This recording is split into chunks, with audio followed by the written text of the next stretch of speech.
Bien, bonsoir. Alors, c'est avec un grand plaisir de vous voir aussi nombreux pour accueillir Barbara Cassin, Alain Badiou et Elisabeth Roulinesco autour du nom et de la figure de Jacques Lacan, le philosophe, le sophiste, le psychanalyste. Oui, pardon. Donc voilà, je rappelle, vous savez tous, que nous sommes réunis ici pour, non pas célébrer, mais pour évoquer et travailler autour de la figure triple, philosophe, sophiste et psychanalyste de Lacan. Alors, Barbara Cassin d'abord, philosophe, philologue, directrice de recherche au CNRS, auteur de Jacques le Sophiste, Lacan, Logos et Psychanalyse chez Eppel, et de Il n'y a pas de rapport sexuel chez Fayard, en collaboration avec Alain Badiou. Alain Badiou, philosophe, dramaturge, écrivain, qui nous fait le plaisir, l'honneur d'être parmi nous souvent en ce moment. Vous êtes co-auteur avec Barbara Cassin de Il n'y a pas de rapport sexuel, je viens de l'indiquer. Je précise que ce sont 2 leçons sur l'étourdi de Jacques Lacan. Et avec Elisabeth Roulinesco, vous avez travaillé autour d'une évocation de ce que fut Lacan, chacun dans votre itinéraire. Donc Jacques Lacan, passé-présent, chez Fayard, et vous avez aussi présenté ici même La République de Platon. Elisabeth Roulinesco, vous êtes historienne de la psychanalyse, vous avez écrit une biographie de Lacan, vous avez écrit une histoire de la psychanalyse en France, et vous avez co-signé avec Alain Badiou Lacan envers et contre tout. Non, passé-présent. Pardon, oui, excusez-moi. Lapsus, passé-présent. Excusez-moi. Envers et contre tout, tout de même. Tout, oui. Oui, vous reniez pas. C'est la suite. Voilà, c'est la suite. Voilà, donc on pourrait dire trivialement à chacun son Jacques, à chacun son Lacan, en lisant l'intitulé de cette table ronde. Un philosophe, est-ce pour Alain Badiou? Le sophiste, ce serait bientôt, bien sûr, plutôt pour Barbara Cassin.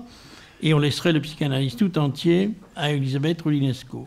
En réalité, aucune trinité ici, il s'agit du même Lacan, mais pour chacun de vous ici, du Lacan qui a été celui de votre rencontre, de l'impulsion qu'il a pu donner à vos recherches ou à votre choix, de s'orienter ou non dans l'analyse que l'on fait pour soi-même, ou celle que l'on exerce, la pratique professionnelle.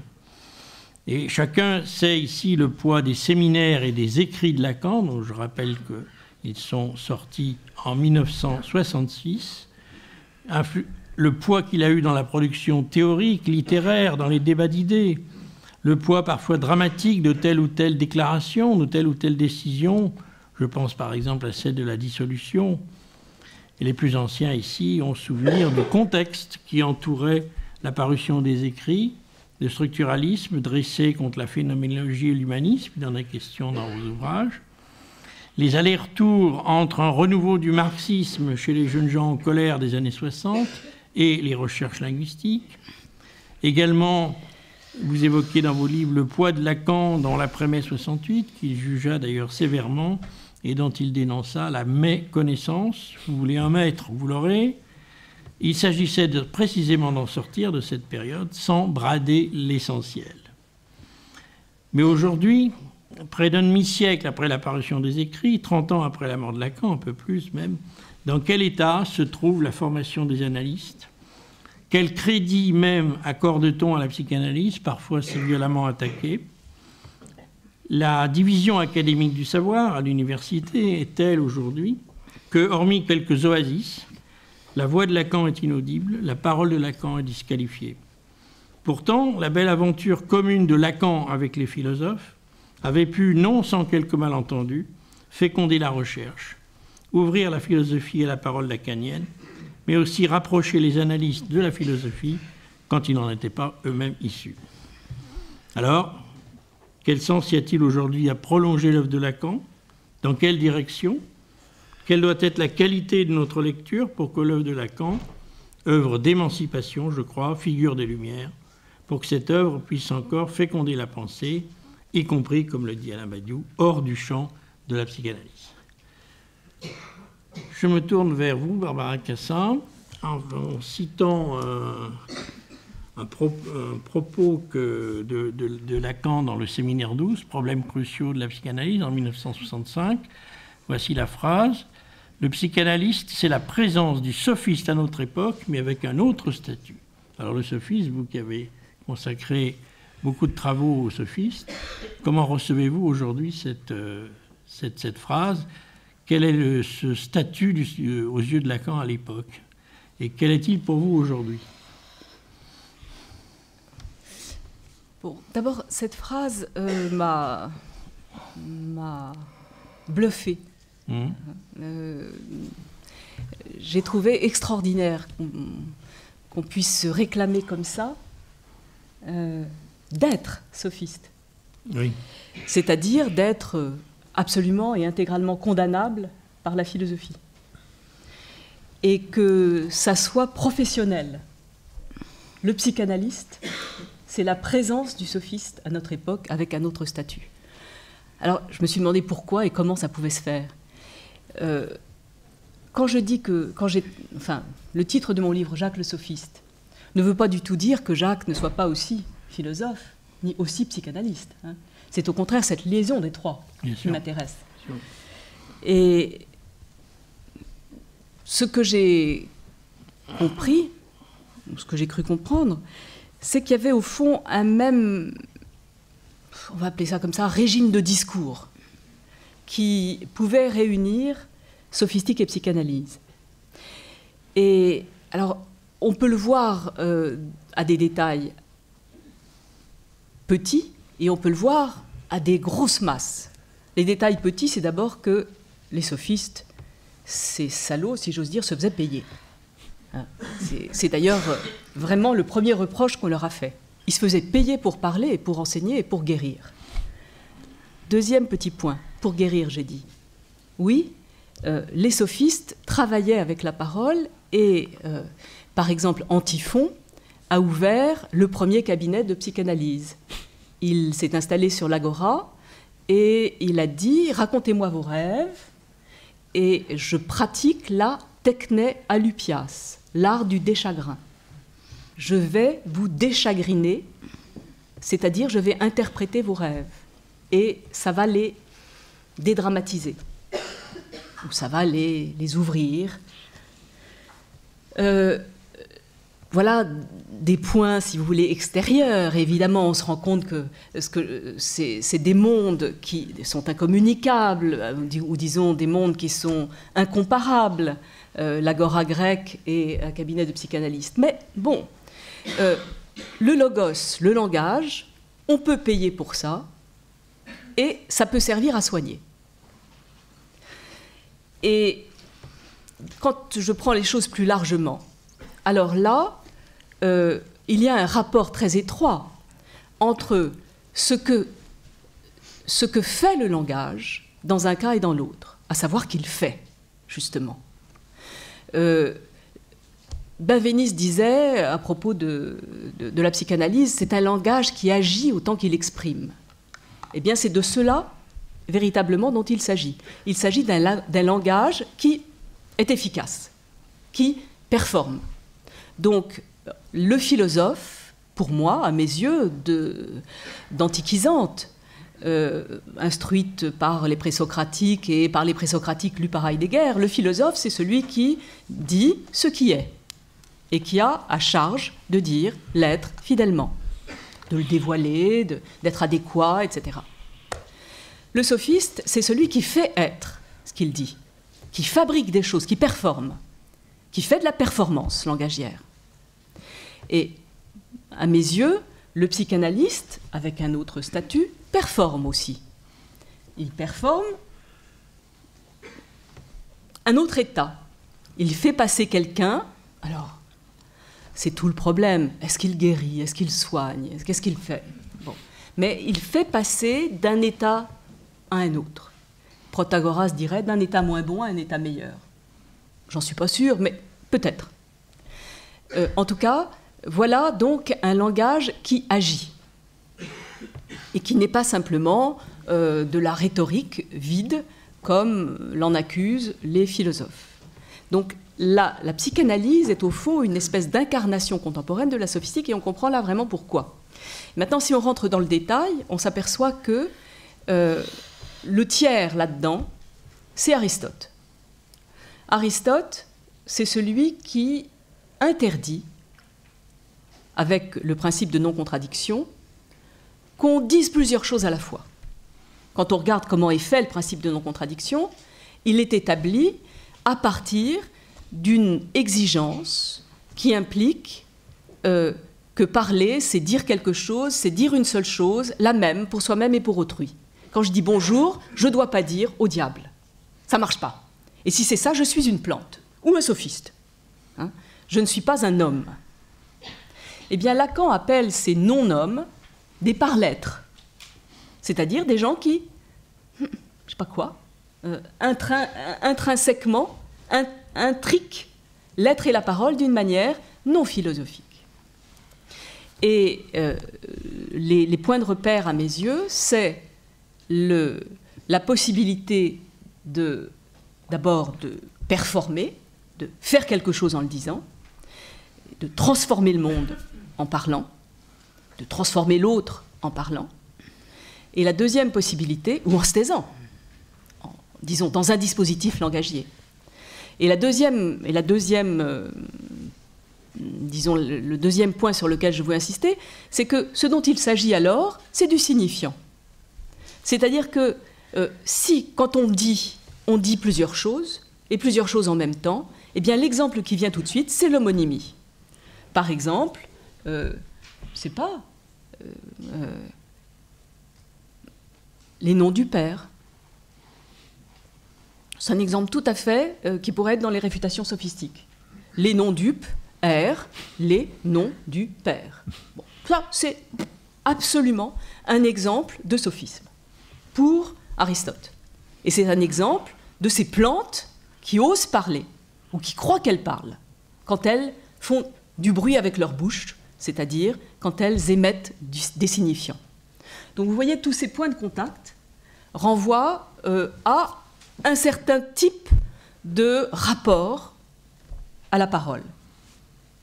Voilà. Rapport à la parole, mais aussi rapport à la langue, puisque vous dites une langue, entre autres, n'est rien de plus que l'intégrale des équivoques que son histoire y a laissé persister. Enfin, c'est pas vous qui le dites, c'est Lacan. Pas moi, c'est Lacan. Et Lacan dit ça des langues de l'inconscient. Des langues de l'inconscient. Et il dit chaque langue de l'inconscient de chacun, entre autres, ça veut dire qu'il y en a plein, n'est rien d'autre que l'intégrale des équivoques que son histoire y a laissé subsister. Je trouve ça absolument extraordinaire quand on applique cette définition à ce que c'est qu'une langue. Regardez le français. Quand vous dites sens, vous dites sensation, sens-sensation, vous dites signification et vous dites direction. Et cela n'est pas un fait de hasard. Cela est un fait constitutif de la langue française. Si vous allez regarder la même chose en anglais, c'est depuis l'anglais, par exemple, ou depuis le grec, que vous allez vous rendre compte que ça, c'est constitutif du français. Et vous allez en retracer l'histoire. Et vous allez vous demander pourquoi c'est comme ça, et vous allez trouver. Alors, je reprends un tout petit peu les choses. En grec, quand vous dites sans signification, vous allez parler de semainein, hein, ça n'a absolument rien à voir avec sens perception, sensation, aistaneistai. On n'a même pas idée que ça peut être pareil. C'est deux mondes complètement disjoints. Or, en français, c'est conjoint. Il s'est passé un tas de choses qui font que dans le français, c'est conjoint. Et il s'est passé notamment la traduction de la Bible, c'est-à-dire que le terme de nous, l'esprit divin, a été traduit par sensus. Bon, et donc, on est ramené à une histoire de l'intuition directe. Et cette intuition est à la fois une aperception et un sens et une direction de sens. Bon, voilà. On peut reconstituer l'histoire qui fait qu'en français, il est, au fond, connaturel à la langue française que sens soit ainsi triplice, homonyme, si vous voulez. Et si je vais en anglais, vous voyez bien que meaning n'a rien à voir avec sensation. Pas plus qu'en grec. Donc voilà, Lacan dit ça des langues de l'inconscient, et moi j'ai appliqué ça à toutes les langues dans le dictionnaire des intraduisibles. C'est-à-dire que je me suis demandé quelle était la différence entre les langues qu'on parle. Hein. Et la différence entre les langues, on peut en rendre compte en travaillant justement les homonymies constitutives d'une langue. Je pourrais donner beaucoup d'exemples, mais juste un autre, pour faire comprendre ce que je veux dire. En russe, pravda veut dire vérité, du moins quand on lit le journal, La Pravda, on croit que c'est ça que ça veut dire. Enfin, on ne le croit pas. Enfin, c'est ça que ça voudrait dire. Mais pas du tout. Pravda, ça veut dire justice.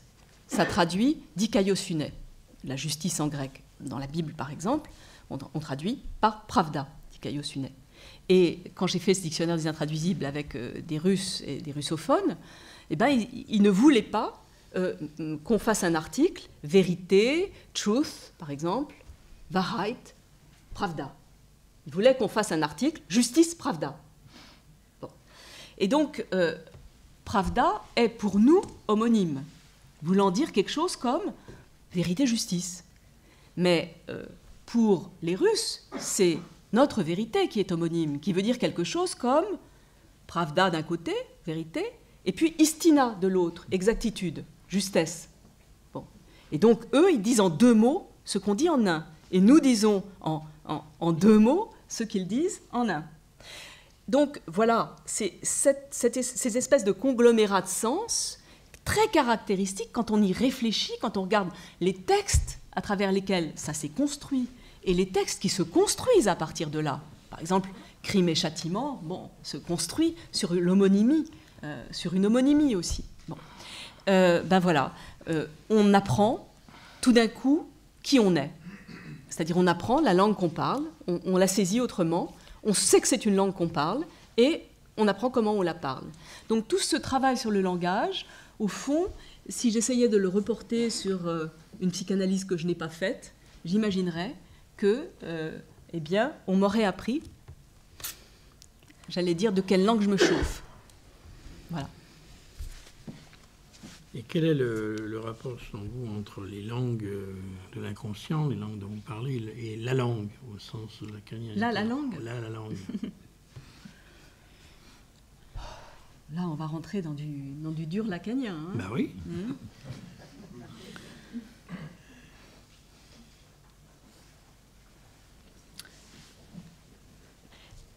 Je dirais que la langue est un concept, enfin est un terme forgé pour dire qu'il se passe quelque chose là. Et vous voyez bien, c'est un drôle d'universel. C'est un universel uniquement sonore, j'allais dire. C'est-à-dire qui fonctionne d'abord comme un signifiant. Oui.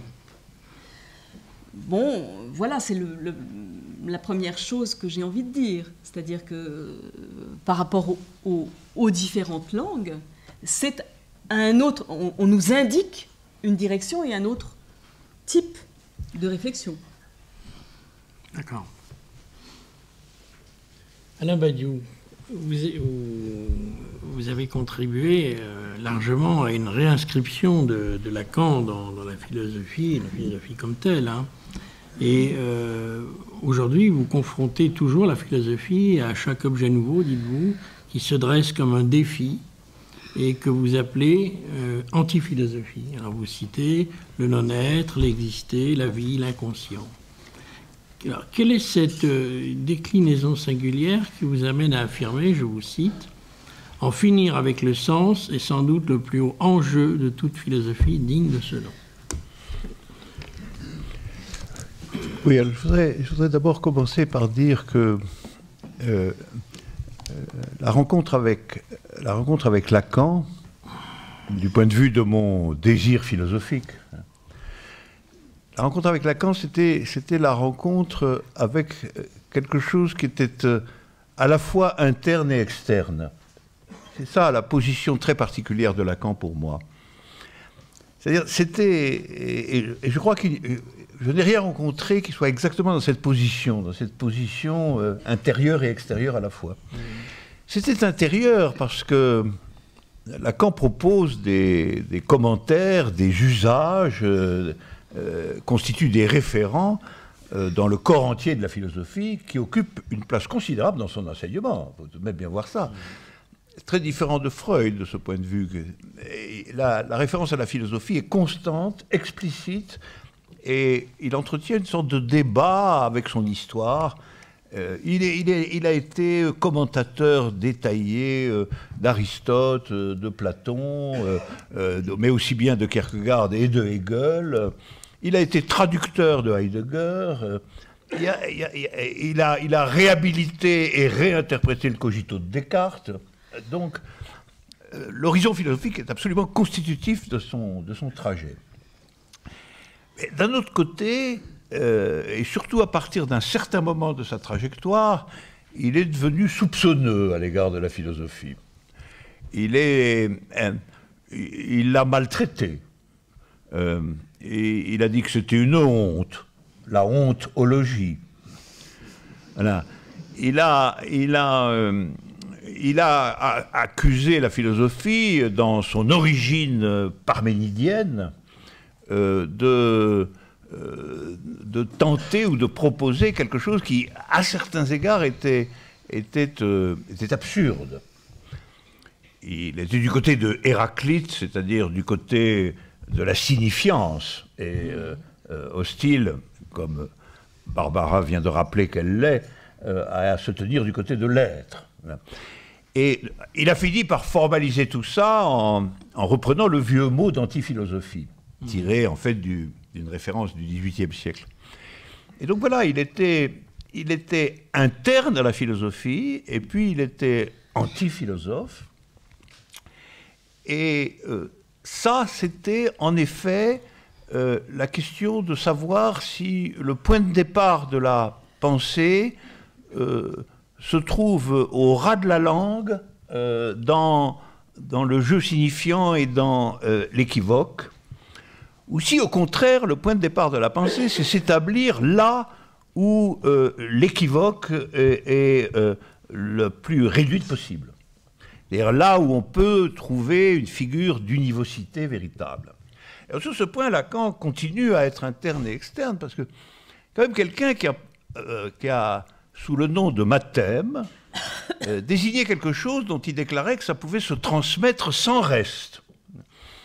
Et si ça peut se transmettre sans reste, c'est évidemment parce que le transfert dans les langues, y compris les langues subjectives, la langue de l'inconscient, etc., ce transfert dans les langues peut être épuré jusqu'au point où ça passe sans reste. Et donc, évidemment, c'est un point d'univocité. Mais c'est vrai que par ailleurs, évidemment, et sur ce point, Barbara a évidemment raison, il multiplie les propositions qui vont dans le sens de l'équivocité, de la multiplicité des sens, de la superposition de couches de sens différentes, y compris contractées dans le même signifiant. Et alors on voit bien, il a à la fois une pratique réelle de l'équivoque, et puis il a un idéal de l'univocité.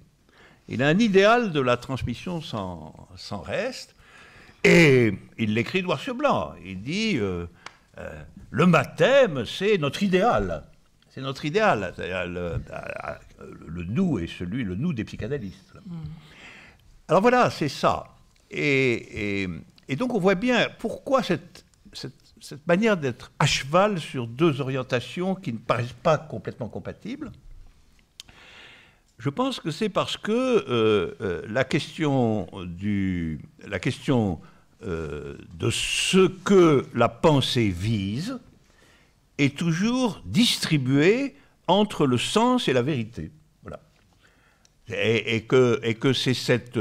Alors, la question de savoir dans quelle mesure on bâtit les vérités par une espèce d'épuration du sens qui vise à l'univocité, ou au contraire, comment on dissout la vérité dans les équivoques du sens et on la fait être dans cet équivoque même, c'est une question qui, d'une certaine manière, est constitutive du rapport de la psychanalyse au sens de Lacan tout entière au langage. Et c'est pourquoi je trouve chez lui une espèce de chevauchement constant entre univocité et équivocité, entre philosophie et antiphilosophie, entre sens et vérité, et que rien n'est plus instructif pour le philosophe que cet équivoque, justement, que cette équivoque-là, c'est-à-dire celle qui met en équivoque la philosophie elle-même en lui proposant le défi d'une part d'elle-même insoupçonnée ou secrète qui, d'une certaine manière, est antiphilosophique. Et voilà ce que j'ai trouvé en lui. Et de ce point de vue-là, il est comme beaucoup de ceux que moi j'appelle les antiphilosophes, des gens très importants pour moi, peut-être en effet Héraclite le premier, mais ensuite certainement des gens comme Rousseau, comme Pascal, comme Wittgenstein, comme Kierkegaard et comme Lacan lui-même.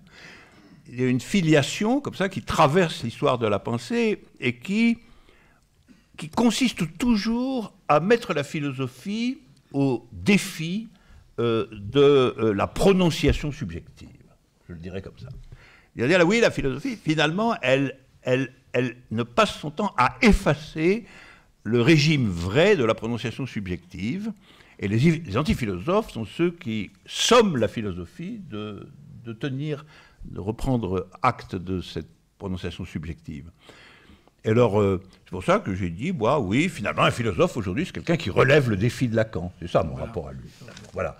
C'est-à-dire, il faut relever le défi de Lacan. Il faut être au moins à la hauteur de l'antiphilosophie lacanienne, sinon c'est pas la peine d'être philosophe. Très bien. Vous voulez réagir ? Mais non, je suis d'accord. Je suis d'accord, sauf que c'est dit d'un point de vue, et moi je le dis de l'autre, mais c'est tout. Je suis absolument d'accord. Voilà, c'est...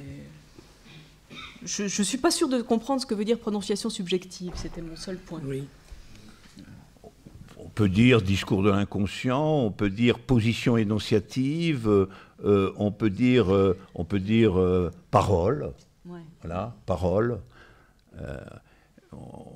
C'est ce qui pour toi fait... Je pourrais dire prononciation subjective, c'est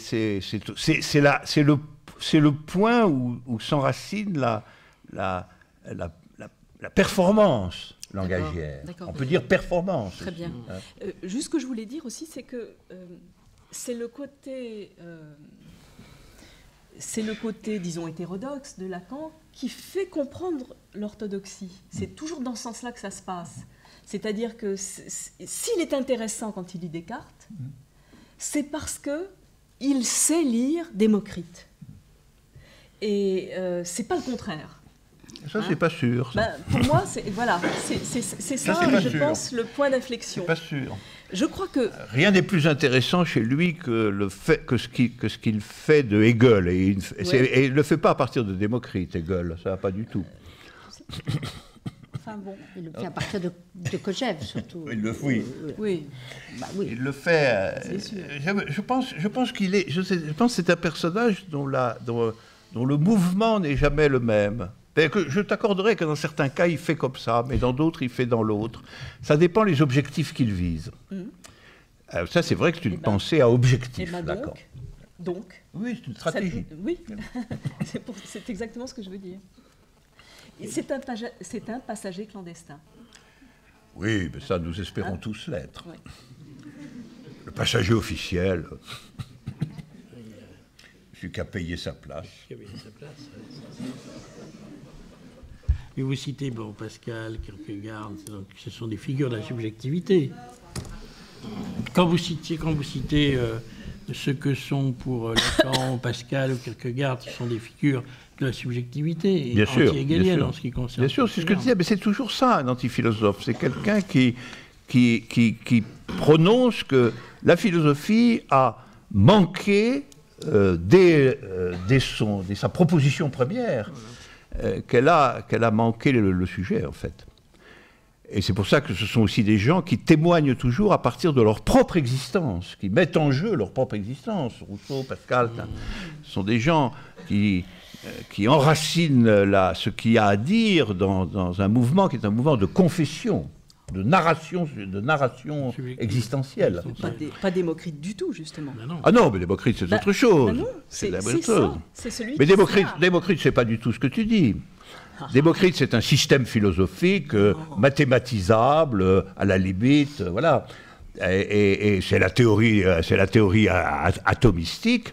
Et l'interprétation langagière très extraordinaire que tu en donnes, et quand même laisse tomber tout un aspect de Démocrite, qui est tout simplement de produire une science univoque, alors pour le coup de la nature tout entière. Ça, c'est bien son but, quand même. Et celui de Lucrèce, encore plus. Alors après, Lucrèce, il est poète. Mais... Non, absolument pas d'accord. Mais mon Démocrite, je regrette, c'est celui de Lacan. Ah oui, ça, je suis d'accord. Oui, non, mais ça, tu as absolument. Avec le Den, etc. Bah, évidemment. Oui. Et c'est le Démocrite de Lacan. Et c'est celui qui lui sert à forer ses trous dans l'ontologie. Oui, non, mais ça...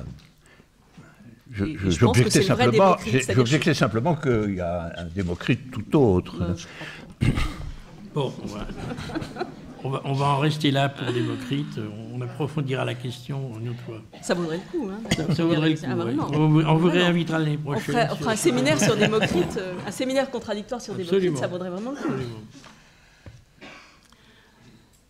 Alain Badiou, vous dites aussi le réel. Donc, vous avez fait une superbe leçon pour inaugurer cette saison.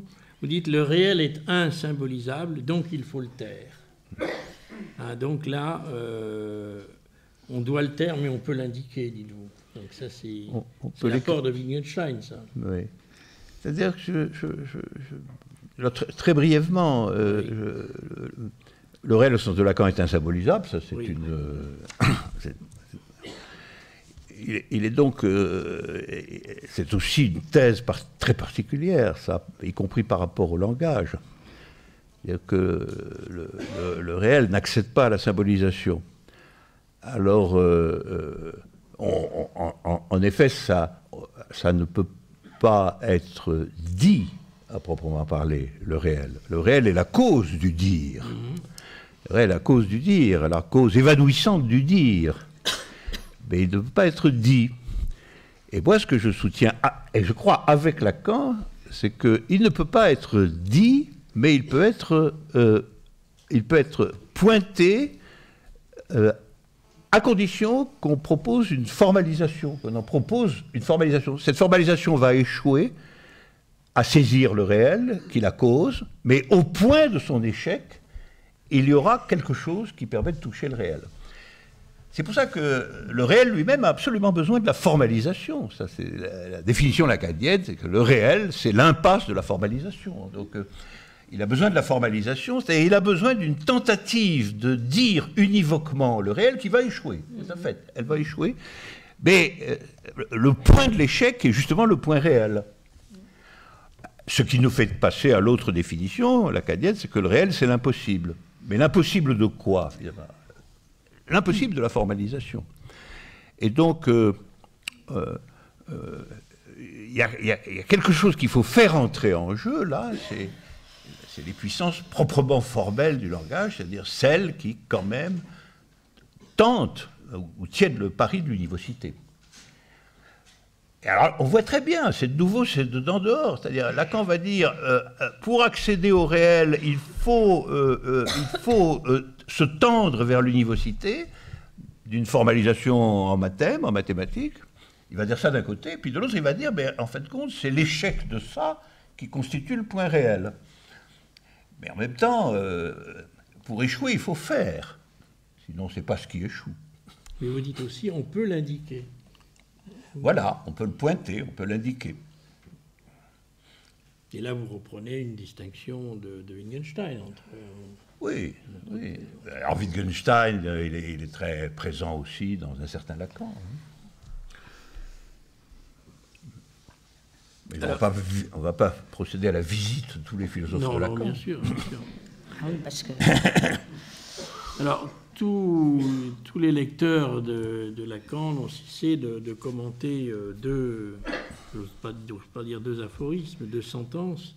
Ne jamais céder sur son désir et il n'y a pas de rapport sexuel. Ce ne sont pas des aphorismes, mais pourtant ils fonctionnent comme tels.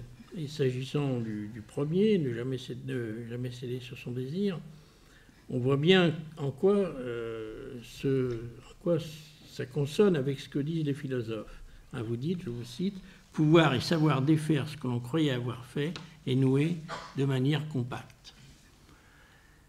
Le second, sur lequel vous avez écrit, Barbara et vous, il n'y a pas de rapport sexuel, dénote l'impossibilité de l'écrire. Il renvoie à ce que vous appelez l'absence, en 2 mots, absence. Est-ce que... Alors, on a beaucoup évoqué jusqu'à présent le sens, l'absence. Est-ce que vous pouvez brièvement nous éclairer là-dessus? Oh, Barbara d'abord. Tu veux pas? Mais si. Quand même. C'était à vous que je posais la question. Hein. Ouais, l'absence, c'est vraiment le point intelligent du rapport de Lacan à Aristote. C'est le point 9. C'est-à-dire quand Lacan dit, vous ne trouvez pas que Aristote c'est vachement con? Enfin, quand je dis con, ça veut dire pas si con. Bon, je cite. Hein. Et pourquoi c'est con? Parce qu'au lieu il n'a pas vu que le premier principe, c'était pas le principe de non-contradiction, c'était le principe il n'y a pas de rapport sexuel. Eh bien, le principe il n'y a pas de rapport sexuel, quand on se met à parler selon ce principe, puisque le principe de non-contradiction c'est le principe selon lequel on parle, hein, quand on se met à parler selon le principe, on écrit l'étourdi. C'est-à-dire que on loge l'absence, et non pas le non-sens, au cœur du sens. Et donc c'est ça pour moi l'absence, et pour Alain aussi je crois, c'est véritablement une négation différente, hein. C'est pas sens-non-sens, mais c'est absence, c'est ce qui fait retour dans le sens et qui le creuse. Et l'exemple pour moi d'absence, c'est le moins que rien, c'est le den de Démocrite. C'est pour ça qu'on peut peut-être clarifier l'allusion oui. autour de laquelle on tournait. Hein. Oui. Lacan a, je crois, c'est le seul, c'est le premier, le seul, à avoir lu Démocrite, à mon avis, dans le droit fil de Démocrite. Le droit fil de Démocrite, je ne sais pas si vous avez vu Portrait de la pensée l'année dernière, l'exposition magnifique. Eh bien, Démocrite, c'est le philosophe rieur et c'est celui qui fait la nique à l'ontologie. Il est grossier, hein, la nique pour de bon. Il fait le geste comme ça sur la sphère de l'être, ou sur la sphère de la terre, il fait la nique. C'est-à-dire, il dit, ça, de l'être, c'est du den. Den, c'est un pur signifiant. C'est ce qu'on appelle, enfin, Démocrite dit l'atome, et c'est pour ça que je m'oppose à la construction physique, logico-physique d'un Démocrite qui décrirait la nature, hein, et qui aurait qui ferait du mathème.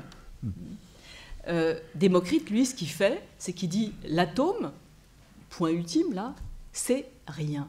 Non, c'est pas rien, c'est moins que rien, c'est I1. Si je dis den, je le traduis par I1, c'est très bien traduit. C'est un bout de mot, on a enlevé le début. Hein, rien en grec, ça se dit ouden ou meden, ça veut dire pas même un, et la bonne coupe, c'est de dire pas même ou démédé, la négation, et hen, un. Eh bien, Démocrite fait une fausse coupe. Il dit den. Den, c'est un mot qui n'existe pas. C'est pour ça que je le traduis très bien. Si je veux le traduire bien, je le traduis par I1. Hein, comme j'enlève le R. Bon, c'est nul, ça n'existe pas en français, vous pouvez le chercher dans les dictionnaires. Ben, c'est ça que fait Démocrite.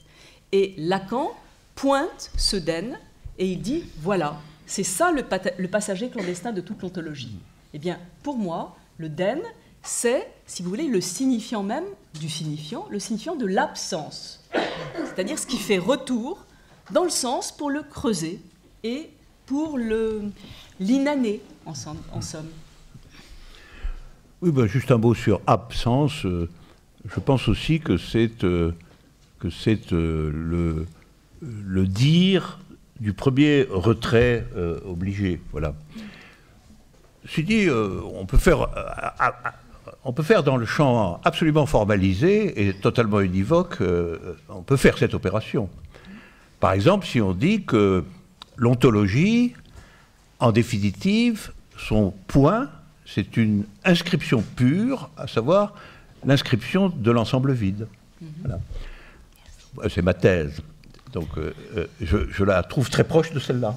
Je trouve très proche de celle-là. Donc, je veux dire, là, on est sur un point où la question de savoir si la construction est formelle ou si elle est langagière au sens de la coupure d'insignifiant, ça ne crée pas une opposition. Non, c'est vrai. Ça ne crée pas une opposition. Et c'est pour ça... Sauf quand tu parles des douteuses propriétés du langage. Ah oui, non, mais ça ne crée pas une opposition sur ce point-là. Oui. Sur ce point-là. Mais ce que je dis, c'est qu'on peut enchaîner à partir de ce point-là univoquement. On n'est pas obligé d'enchaîner équivoquement. Voilà. Et donc, après, c'est autre chose. Et c'est pour ça que je suis d'accord pour repérer dans l'étourdi absence. Sauf que ce que dit Lacan exactement, c'est que l'absence, c'est, va-t-il dire, le sens absex. Donc, en fin de compte, l'absence, c'est bien, à la fin des fins, l'absence du rapport, en tant que rapport sexuel. Et donc, c'est pour ça que je ne suis pas sûr que ça puisse être traduit ou projeté sur la coupure d'un signifiant. Parce que dans ce cas-là, on manque le fait que l'absence est d'abord et avant tout constitutivement l'absence d'un rapport, et pas l'absence de la chose. Tu vois. Enfin bon. Vous écrivez aussi, on a parfois l'impression qu'il faut se saisir à nouveau de l'œuvre de Lacan hors du champ de la psychanalyse. C'est bien ce que vous faites. Oui. Est-ce que là, il y a quelque chose qui peut nous amener plus avant? Vous dites aussi, c'est la seule manière de la faire vivre. La psychanalyse? Oui. Non. L'œuvre de Lacan ou la psychanalyse? L'œuvre de Lacan. Ouais. L'œuvre de Lacan. Donc, c'est-à-dire que je pense que si on veut rendre justice à l'œuvre de Lacan aujourd'hui, alors Lacan passé, présent, hein, Lacan dans un contexte d'attaque féroce contre la psychanalyse, etc. Dans un contexte d'héritage aussi. Oui, voilà. Si on veut le faire vivre dans ce contexte trouble, en réalité, Lacan est pris dans un contexte trouble, je pense qu'il faut partir de la position mixte dont je parlais, c'est-à-dire le restituer dans le fait que lui a proposé d'inscrire, y compris la psychanalyse, dans un champ de pensée qui pouvait être considéré comme complet. C'était quand même une entreprise qui était la sienne. À la fois, il défendait la singularité absolue de la pratique psychanalytique, mais en même temps, il a fait un effort considérable pour qu'elle soit reçue et déployée comme une partie constitutive de l'intellectualité générale. Et c'est pour ça, d'ailleurs, que finalement, ces séminaires, etc., sont devenus bien autre chose que des leçons faites aux psychanalystes. C'est pour ça qu'on est là, d'ailleurs. Voilà, exactement.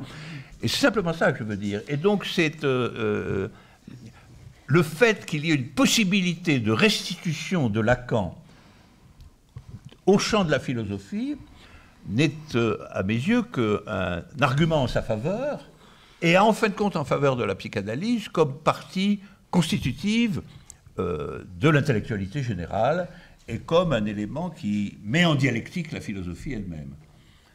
C'est pour ça que je pense que ce combat qui se mène autour de Lacan et plus généralement, et Elisabeth nous en parlera, autour de la psychanalyse, c'est un combat de la plus grande importance. C'est un combat qui concerne en réalité le statut singulier de l'intellectualité tout entière. Ça, j'en suis convaincu. Et au fond, je considère que c'est même à certains égards plus important que les tentatives omniprésentes de dissolution ou de destruction du marxisme, parce que le marxisme, c'était une discipline combattante, de toute façon. Donc, elle prend des coups, elle les a cherchés. Enfin, voilà. La psychanalyse, c'est autre chose. La psychanalyse a traversé le XXe siècle comme une création singulière, une novation radicale, qui se proposait quand même comme une espèce de protocole d'intelligibilité de l'existence de type absolument nouveau. Revenir là-dessus, effacer ou barrer cette affaire, c'est à mon avis une entreprise particulièrement réactionnaire et particulièrement grave. Voilà. Elisabeth Roudinesco, je pense que vous pouvez nous en dire plus là-dessus, puisque vous avez je suis assez d'accord avec ça, mais moi, je n'ai pas du tout abordé Lacan de la même façon que mes camarades. D'abord, je venais de la psychanalyse, puisque Lacan était une figure familière de mon enfance, puisqu'il était un ami de ma mère qui était psychanalyste, donc j'étais nourrie en quelque sorte, à mon insu d'ailleurs, de la pensée psychanalytique. Je dis à mon insu parce que je voulais surtout faire autre chose que ça. J'étais littéraire, je ne me suis pas engagée dans des études de philosophie, je me suis engagée plutôt dans des études littéraires dans les années 60, et dans des études littéraires, mais où j'ai croisé le structuralisme. C'est ça qui a été important pour moi, c'est la découverte de Jacobson, de Lévi-Strauss, et bien entendu de tout ce qu'il y avait autour, c'est-à-dire Foucault, Althusser, et puis Lacan. D'où une position que j'avais d'extériorité et d'intériorité, mais qui n'est pas la même, c'est que la publication des écrits en 1966 a été pour moi un choc. Autrement dit, un choc parce que, à l'époque, je ne me destinais pas du tout à m'intéresser à Lacan, mais je venais de lire et Foucault, et Althusser, et Barthes, etc. Donc, et je faisais d'ailleurs des études de linguistique. Et c'est sûr que quand les écrits sont sortis, j'ai pu avoir un regard sur cet objet de l'œuvre de Lacan, distinct de celui de ma mère, distinct de celui des psychanalystes, mais tout en étant interne et externe. Et je raconte toujours que, évidemment, quand j'ai lu ça, j'ai dit à ma mère, mais dis donc, cet homme-là, un peu bizarre, que je voyais toujours entouré de tous ses élèves, il est quand même absolument génial. Bon. Et c'est là que j'ai quand même découvert, j'étais assez jeune, que je trouvais que les psychanalystes lisaient bizarrement Lacan. Et ça a été induit par Lacan lui-même.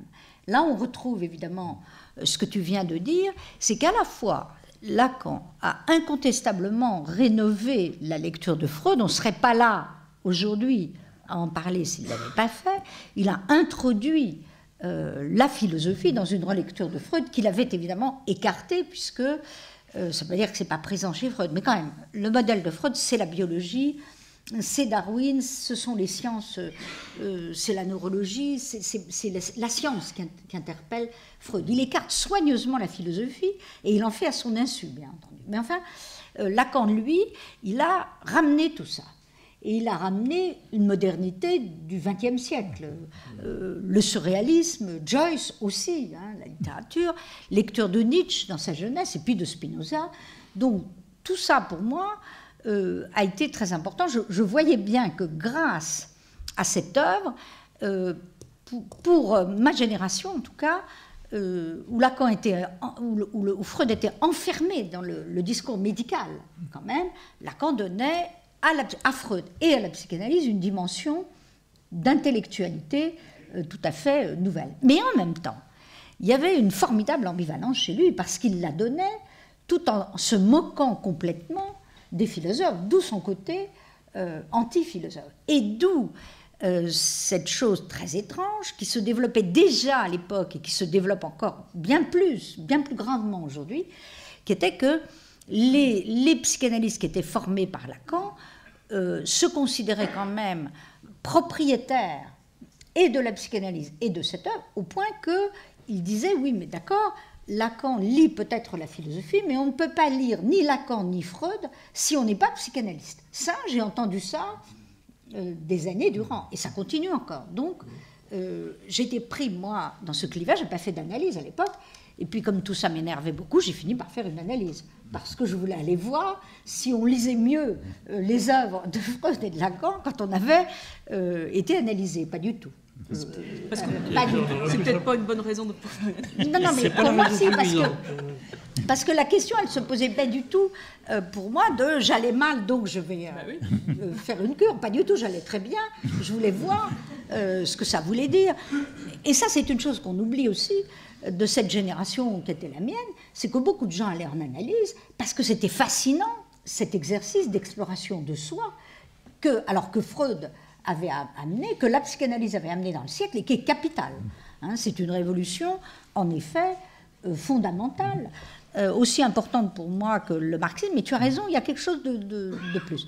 Et c'est quelque chose qu'on oublie aujourd'hui, puisqu'on remet la psychanalyse dans le soin, aujourd'hui, dans la psychologie de l'aller mieux, et on oublie que, en tout cas, et alors pour les débuts du freudisme, pour les premières personnes qui ont été analysées, toutes les intellectuels qui allaient se faire analyser par Freud, peut-être qu'ils allaient un peu mal, mais il y avait quand même cette formidable idée d'un quasi-exercice d'autocompréhension de soi qui existait chez les philosophes. Hein. Et c'est ça que je trouvais formidable. Et on oublie qu'aujourd'hui, il y a eu beaucoup de gens qui sont allés en analyse, pas du tout parce qu'ils allaient mal, mais parce qu'ils allaient bien et qu'ils voulaient ajouter quelque chose comme expérience de l'existence. Voilà. Et donc, en même temps, il y avait ça, et il y avait chez Lacan une formidable haine de l'objet philosophique. Il se battait avec, parce qu'il ne venait pas de la philosophie, il venait quand même de la psychiatrie, qui au passage était traversée, en tout cas par la phénoménologie et par la philosophie. Il n'est pas né de nulle part. Hein. Il a bien lu Hegel à travers Kojève, mais il a lu aussi pas mal la phénoménologie dans son ensemble, à travers les psychiatres de son époque. Minkowski a eu un rôle important pour Lacan. Toute la génération psychiatrique qui était celle de Lacan était rompue, hein, en tout cas à la phénoménologie, à l'existentiel, hein, entre Husserl et Heidegger. Je pense à Binswanger, à tout ce courant. Donc il a une relation très ambiguë et qui s'est maintenue, c'est-à-dire de fascination et de rejet. Hein. Et évidemment, c'est pour ça que j'aime moins que vous le dernier Lacan, mais je respecte complètement ce dernier Lacan parce que je trouve que cette quête, et surtout RSI, ça le réel, c'est fascinant quand même. Ce qu'il est allé chercher là, je trouve ça fascinant. Je respecte cette quête. Mais ce n'est pas le Lacan qui me fait vibrer. Voilà. Il y a quand même, on a chacun le sien. Pourquoi ? Parce que je trouve qu'il est allé vers un tragique absolu, puisque finalement, il a tout dissous. Hein. Quand même, ça s'est terminé par une dissolution de lui-même. Le mathème a été dissous par les nœuds. Et puis Lacan, c'est ça le geste dernier, c'est il défait tout. Hein. Bon. Alors après, du point de vue de l'histoire de la psychanalyse, du point de vue de l'histoire de cette doctrine, il défait tout, puis après on hérite de tout ce qui est défait. Alors comment va-t-on reconstruire ? On a quand même hérité de ça. Et quand il défait tout avec ses formalisations, il défait aussi Freud, parce qu'il défait quelque chose qui a été cette formidable rénovation de sa lecture de Freud. Et aujourd'hui, on se retrouve quelque part avec un héritage très curieux. Aujourd'hui, ce sont des psychologues qui se forment à la psychanalyse. Ce ne sont plus d'abord les psychiatres. Ce ne sont pas du tout les philosophes, de moins en moins. Donc, bien sûr qu'il faut rénover Lacan à partir de la philosophie. Mais je dirais alors, et Freud, on le rénove à partir de quoi ? Peut-être un peu moins à partir de la philosophie, mais à partir de quoi ? Peut-être de l'anthropologie, peut-être de la science, hein, plus. Il faut une lecture philosophique de Freud aussi. Si on ne situe pas Freud comme, je dirais, dans la tradition des philosophies de la subjectivité, tu me contrediras peut-être, mais enfin, moi je le vois comme l'héritier de Kant et de Hegel, sans qu'il le sache, hein, et de Nietzsche aussi. Freud a quand même apporté quelque chose d'inouï. J'aurais tendance, moi, aujourd'hui, c'est un peu mon parcours, ayant fait le tour de Lacan, quand même, parce que j'en ai vu beaucoup de Lacan, j'en ai vraiment beaucoup lu, puis j'ai un peu fait toute son histoire, j'ai assez envie de retourner à Freud. Alors, est-ce que c'est Lacan qui donne l'envie de retourner à Freud ? Certainement. Mais c'est peut-être aussi un autre chemin, je ne sais pas. En tout cas, on ne peut pas s'en passer de ce Lacan. Oui, juste un mot sur Freud. Oui. Freud, c'est un commencement. Oui. Voilà. Puis c'est à part. Hein. C'est absolument à part. C'est une invention extraordinaire. Extraordinaire. C'est une invention extraordinaire. Et alors, c'est comme tous les commencements, la question de savoir ce que c'est est inopportune. Parce que en réalité, il commence un rapport à l'existence, à ce que c'est que l'intelligibilité de l'existence personnelle. Finalement, comment peut-on instruire l'intelligibilité de l'existence personnelle? Il propose là-dessus des catégories, des approches, proprement parlé, inouïes quand même. C'est pour ça que, au fond, la question à propos de Freud, est-ce que, oui, ses paradigmes à lui, c'était plutôt scientifique. Alors, pas seulement, c'est pas la même Grèce que les philosophes. Non, certes, il connaissait Platon, il connaissait les présocratiques, mais tout de même, c'est les tragiques. Oui, ça, c'est ce que je pense. C'est le théâtre, oui. C'est Homère. Les références de Freud à la Grèce, c'est vraiment... Oui, c'est aussi les grands dispositifs religieux. Les grandes narrations. Oui, les grandes narrations, les grands récits. Les grands récits mythiques des origines. Hein. Il repart à l'origine parce que moi, j'aime énormément les textes comme Totem et Tabou, ce qu'on appelle... et les textes ensuite spéculatifs. Mais j'aime beaucoup les textes qui ont l'air naïfs de Freud et qui ne le sont pas du tout. C'est-à-dire Totem et Tabou et Moïse. On peut les lire à la fois comme des romans, hein, c'est extrêmement lisible, et en même temps, on voit une interrogation qui, à chaque fois, bouleverse, parce qu'il tourne les choses. Voilà. Oui, et en plus, il y a ces textes-là, mais si on prend, par exemple, le texte sur la négation, il est d'une subtilité conceptuelle tout à fait extraordinaire. Donc, oui, les tout petits textes. Il y a les tout petits textes qui sont toujours très... Exactement. Et Freud, je pense que comme il est dans la figure d'un commencement radical, de l'invention de quelque chose, on ne peut pas le catégoriser et on peut toujours le restituer, le relire, le reprendre, en effet d'un point de vue plus philosophique, plus scientifique, plus psychiatrique, etc. Parce que c'est une nouveauté. Lacan, c'est un peu différent, parce que Lacan, c'est une deuxième étape. Il a pris lui-même une comparaison, alors très étrange, mais que j'aime beaucoup, moi. Il a dit, au fond, Freud, c'est comme Marx, et moi, je suis comme Lénine. Oui, il l'a dit.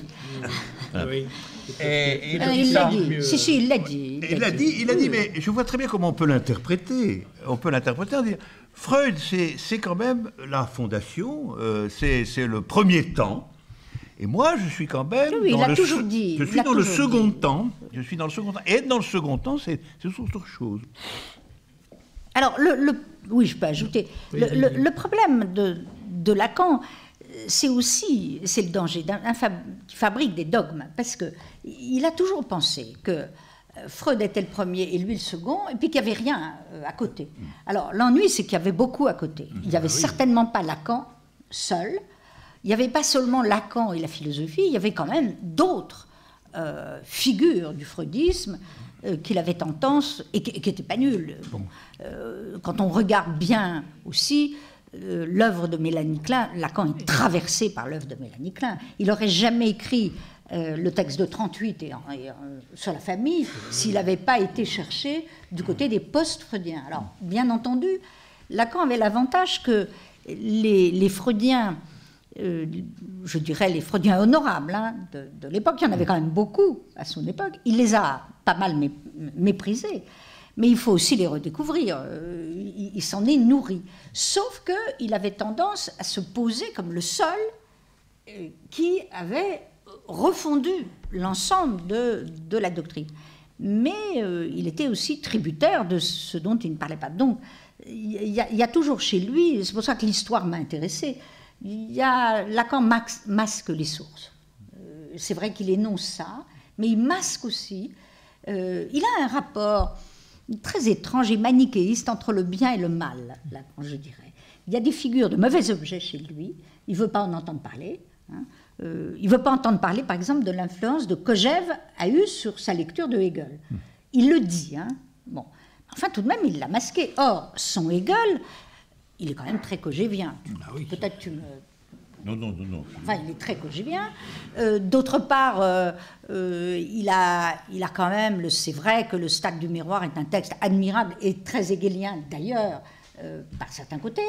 Mais ce texte introuvable qu'on n'a pas, hein, qui a été refait après. Mais enfin, tout de même, il y a Vallon. Or, il a emprunté à Vallon, qui était lui-même hegelien. Donc, c'est aussi quelque chose, et c'est pour ça que je me suis ensuite dirigée par l'histoire, il masque l'histoire. Lacan est quelqu'un dont on peut aborder les textes sans rien savoir, ni des sources, ni du trajet, et alors que Freud est sans arrêt dans l'histoire. Freud se réfère à une généalogie permanente. Je suis le fils de, dit Freud, tout le temps. Je ne suis pas né de nulle part, je suis celui qui s'inscrit dans la longue histoire des tragédies antiques depuis l'Antiquité. Alors que chez Lacan, qui est un moderne, hein, il y a une coupure. Il y a une coupure, me semble-t-il, avec ça. Voilà. Oui, enfin, il est le fils de Freud quand même, il s'inscrit dans cette il est le fils de Freud. Il a un père aussi. Mais pas tant que ça. C'est-à-dire, non, il a une façon de lire Freud. Moi, je fais partie des gens qui ont lu Lacan avant Freud et qui ont lu ensuite Freud. Et puis ensuite, pour lire Freud sans Lacan, ça devenait difficile, surtout en France. Mais enfin, voilà. Alors, il a une lecture de Freud qui est très particulière. Il se veut le fils de l'œuvre de Freud. Bien sûr, oui. Et oui, mais pas du tout l'héritier, j'allais dire, de l'histoire de Freud. Or, en psychanalyse, et au fond, dans cette histoire des générations, Lacan, c'est celui qui n'a pas été rencontré Freud, qui n'a jamais voulu rencontrer Freud, qui aurait pu, dans un contexte épouvantable, c'était pas la peine qu'il y aille, parce qu'il a envoyé sa thèse à Freud, qui n'a pas compris de quoi il s'agissait. Il aurait pu le rencontrer à une soirée chez la princesse Bonaparte, mais je pense qu'il a bien fait de ne pas y aller, parce que personne ne comprenait ce que racontait Lacan à son époque. Mais je pense qu'il a ensuite cultivé le fait qu'il était le rénovateur de Freud en rupture avec les Freudiens. Il détestait l'héritage freudien. D'où d'ailleurs son analyse, qui nous a tous marqués, mais qui est quand même erronée, de l'ego psychology. Il a présenté ça comme l'enfer. Bon.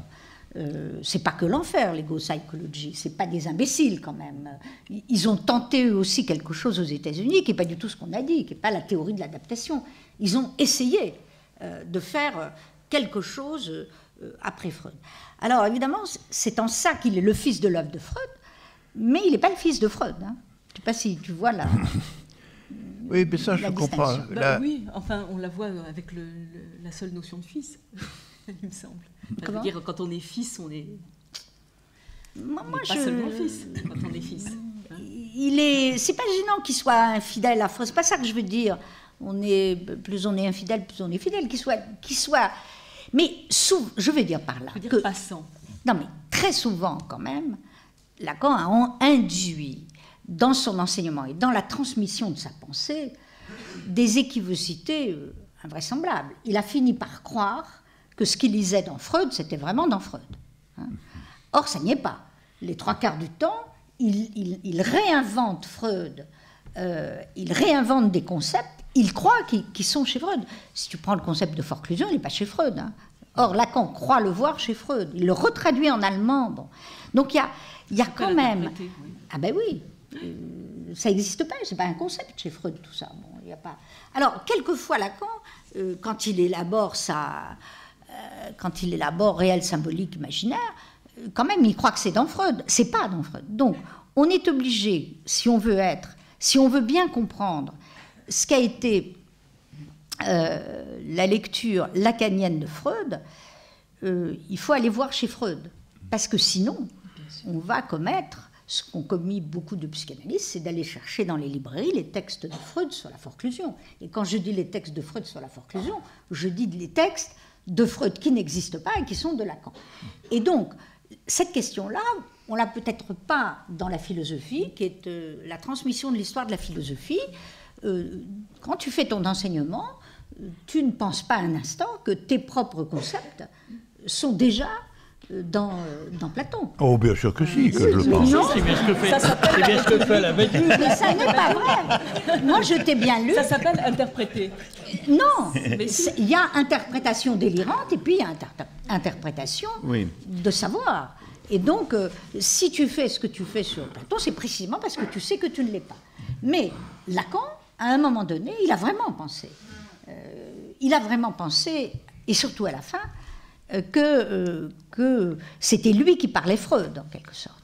Et dans la transmission du savoir ensuite, alors sur les disciples, ça a été quand même désastreux. Ah oui. Ah bah oui, mais ça existe. Hein. Comment on transmet et qui va transmettre? Là, je reviens à la question. Il est évidemment très important que les non-analystes travaillent l'œuvre de Lacan, parce qu'ils ne la travailleront pas du tout de la même façon sur ce plan-là que les analystes, qui ont ce rapport transférentiel et quelquefois analytique avec la personne de Lacan, surtout quand ils ont été analysés par Lacan. Et justement, qu'est-ce qu'on peut dire de la formation des analystes aujourd'hui, dans le paysage désolé dans lequel nous sommes? Et qu'est-ce qu'on pourrait... est-ce qu'on peut y introduire de la philosophie, justement? Est-ce que... comment éviter d'être ce que vous appelez d'honnêtes médecins de la souffrance psychique à propos des psychothérapeutes? Il y a un problème aujourd'hui. Je ne dirais pas que les formations analytiques ne sont pas bonnes. La psychanalyse est installée dans la cité. Il y a beaucoup d'associations de psychanalyse, il y a beaucoup d'honnêtes psychanalystes, sauf qu'ils ne sont plus du tout cultivés. C'est-à-dire ce dont on est en train de parler n'existe plus aujourd'hui.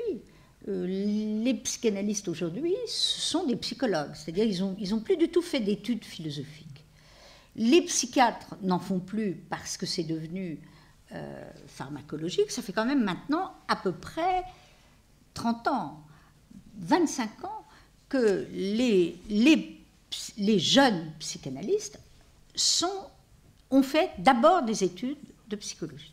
Et ils ne font plus du tout d'études de philosophie. Alors tu pourras me dire que ça n'a pas d'intérêt. Ben si, parce que moi je vois par exemple dans les soutenances de thèse ou dans les étudiants, ceux qui ont fait des études de lettres ou de philosophie sont quand même meilleurs que ceux qui n'en ont pas fait. Je ne veux pas dévaloriser les études de psychologie du point de vue de la professionnalisation, mais tout de même, elles n'incluent pas du tout ce qu'on appelait les formations humanistes. Oui, mais Lacan a fait ses études de philosophie sur le tas, c'était un médecin. Mais les médecins mais quand il a fait ses études de psychiatrie, on faisait de la philosophie. Oui. Et je te rappelle que quand on faisait de la philosophie à cette époque, on faisait des études de psychopathologie. Il y avait un certificat de psychopathologie qu'a passé Sartre, Georges Canguilhem. Et moi. Et toi. Bon. Et moi. Et voilà. Et moi, avec la qui fait des études de Lacan. Ouais. Comment? J'allais suivre la présentation des malades de Mais bien entendu, mais c'est fini tout ça. Aujourd'hui, deviennent psychanalystes à 35, 40 ans, des gens qui n'ont pas du tout... Mais Lacan, lui, était dans la situation plutôt, qui ressemble plutôt à ça. Enfin, pas tout à fait. Mais il n'a pas fait d'études de philosophie. Mais il était l'élève de Minkowski. Mais il en faisait. D'ailleurs, il a été suivre il a été suivre le séminaire de Kogel, et je te rappelle qu'à sa génération, que ce soit Henriet, Minkowski, tous les philosophes de cette génération avaient une formation de philosophe, qu'elle ait été faite de façon autodidacte ou directement par les études. Il y avait un échange. Quand on faisait des études de psychiatrie, on allait suivre des enseignements philosophiques et réciproquement. C'est parce que là, il y a un élément très important qui est la transformation de la figure médicale elle-même. Parce qu'à l'intérieur de la figure médicale, dans la période de formation et de jeunesse de Lacan, la psychiatrie est la zone de contact avec la philosophie. Elle fonctionne comme la zone de contact avec la philosophie. Et on le voit très bien, il y a les psychiatres font partie de l'intellectualité générale dans la période de l'entre-deux-guerres. C'est aussi ça qui s'est estompé. Et donc je crois que la modification essentielle, c'est la métamorphose de la psychiatrie, en réalité. Mais totalement, c'est ça qui a fait la crise actuelle. Par exemple, même si on prend quelqu'un comme Jung, le premier Jung, si on prend le premier Jung, pour Freud, Jung était un philosophe. Et Jung reprochait à Freud de ne pas avoir lu de philosophie. Pourquoi? Parce qu'il était marqué par toute l'école zurichoise. Et toute l'approche de la clinique de la folie début du XXe siècle était nourrie de philosophie. Et donc, et cette rencontre-là de la psychanalyse avec la psychiatrie est passée aussi par le trajet de la philosophie. Et Husserl a compté mais énormément. Tout le monde se référait à Husserl dans la psychiatrie. Toutes les thèses commençaient par une récit. Toutes les thèses, comme celle de Toscaïev, par exemple, commençaient par Husserl. Mais bien entendu. On peut peut-être effectivement donner la parole maintenant au public qui ne manquera pas de vous interpeller. Oui. C'est vrai que le vrai problème... Attendez, il y a un micro qui va arriver là. Hein.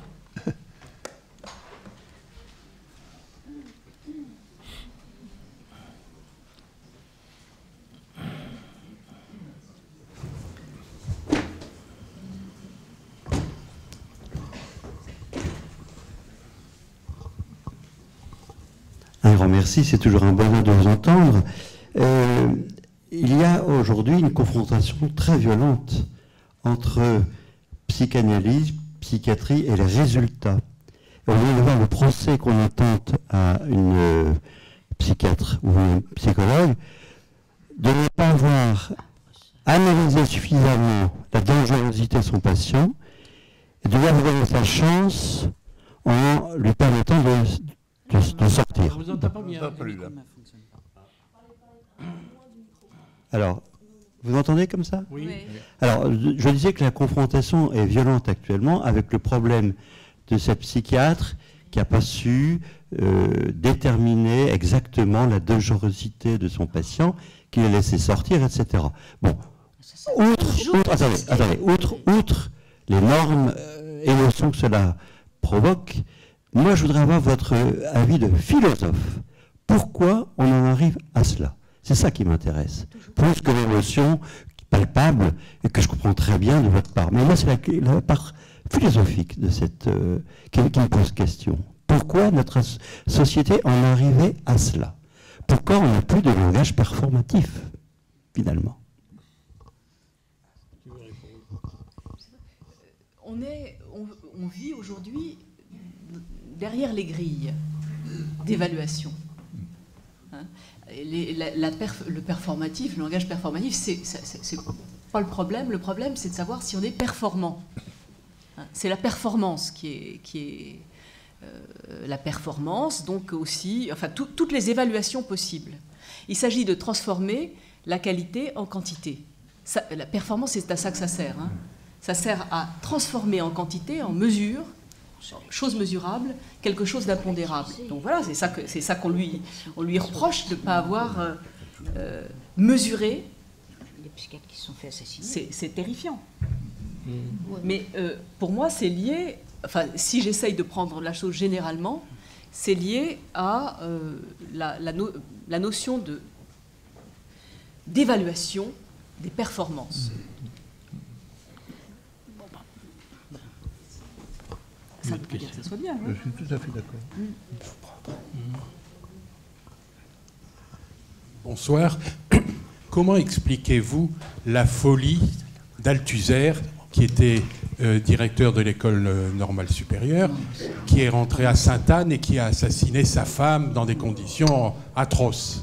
On a tous écrit là-dessus. Il n'est pas rentré à Sainte-Anne. On va renvoyer à nos livres. Althusser avait une pathologie psychotique, voilà. Ce n'est pas un assassinat.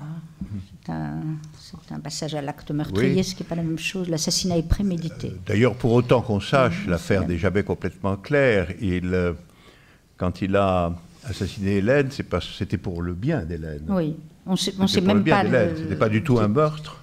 C'est très spécial. C'était l'idée qu'il fallait la soustraire à quelque chose d'horrible. Cette chose horrible étant celle qu'il ressentait lui-même, comme l'expérience du monde. Et donc, on a affaire à un épisode clinique du développement d'une psychose maniaco-dépressive constituée de longue date et contre laquelle Althusser a lutté avec... Mais je crois qu'il faut que vous lisiez le témoignage d'Althusser lui-même. Bon, moi j'en ai fait un commentaire très, très précis. Je crois que ça entre dans le cadre d'un passage à l'acte qu'on peut appeler la scène du meurtre, c'est exact. Mais si vous voulez rentrer dans le détail, il ne s'est pas rendu compte qu'il l'étranglait. Il ne s'en est pas rendu compte. Et on sait aujourd'hui que l'état dans lequel tous les deux étaient à l'aube, quand ça s'est passé, Ils avaient beaucoup ingurgité de médicaments et d'alcool. Donc, c'est un passage à l'acte dont il s'est tout de suite accusé, c'est-à-dire il a eu conscience de l'avoir fait sans se rendre compte de ce qu'il avait fait au moment où il l'a fait. Donc, c'est quelque chose de très singulier. Et c'est pour ça qu'il a voulu témoigner sur ce qui s'était passé. Et là, on est dans le cas de quelqu'un qui a, ce que j'ai essayé de montrer, qui a raconté l'histoire de son cas beaucoup mieux que toutes les expertises psychiatriques. Tu parlais d'évaluation et d'expertise. Ce qui est arrivé à Althusser à ce moment-là a fait basculer, a fait prendre conscience, pour nous tous d'ailleurs, que la psychiatrie avait raconté sur ce cas n'importe quoi. Ça ne veut pas dire qu'ils l'ont mal jugé. Il fallait absolument qu'il aille en psychiatrie et pas aux assises, hein, comme il le voulait. Mais oui, mais il l'avait été 21 fois avant, donc ça n'est que là. Il a toujours été enfermé. Mais le problème, c'est que les expertises, autant les traitements à ce moment-là a été correct, hein, par les psychiatres, mais pas les expertises. Et c'est ça qui est intéressant. C'est-à-dire que c'est bien pour la raison pour laquelle il a écrit ce grand texte magnifique qui s'appelle « L'avenir dure longtemps », où là, c'est un défi à la psychiatrie. Je vous parlerai mieux, moi, de mon cas, que vous ne l'avez fait. Et c'est parfaitement exact. J'ajouterais que Lacan avait compris quelque chose d'Althusser quand ils se sont rencontrés en 1963, parce que Lacan, dans sa relation avec Althusser, a fait quelque chose qu'il ne faisait jamais avec personne. C'est qu'il n'a pas du tout demandé à Althusser de venir en analyse chez lui. Mais pas un instant, ça ne lui est venu à l'idée. Or, chaque fois que, à cette époque, on allait le voir comme ça, il y avait, venez donc, en plus, un petit coup sur mon divan. Et je crois que Lacan, à ce moment-là, a saisi l'ampleur déjà de ce que serait le tragique althusserien. Et en même temps, Althusser, dans sa rencontre avec Lacan, a saisi le tragique lacanien. Parce qu'au moment de la rencontre, Lacan était au bord de se suicider. Vous voyez, hein, enfin, en tout cas, il le disait. Je ne pense pas qu'il l'aurait fait. Donc voilà. J'espère que j'ai répondu un petit peu. Je crois que, pour faire le lien, je crois que ce que tu dis qui est tout à fait exact et significatif, que le régime des expertises concernant Althusser ont de toute évidence manqué ce dont il s'agissait, et que lui en a fait par contre un récit d'autant plus admirable qu'en effet il est magnifique, qu'il ne se souvenait pas. C'est lié quand même à ce que disait Barbara, c'est-à-dire qu'il y a eu dans ces expertises une dimension d'évaluation, une dimension de systémique ou de luxoricide. Oui, voilà. Et je pense que c'est tout à fait vrai que nous sommes à tous les niveaux. Ils ont tout essayé de dire qu'il étranglait le communisme, qu'il étranglait ceci, qu'il oui, J'ai étudié toutes les expertises. Métaphorique. Et puis alors, il y avait toutes les interprétations psychanalytiques délirantes. Hein. Étrangler le communisme, Althusser. Ben oui, là, on a eu les formes les plus grotesques de l'interprétation psychanalytique. Bien, c'est ici. J'ai une question. Voilà. J'ai une question si peu lacanienne.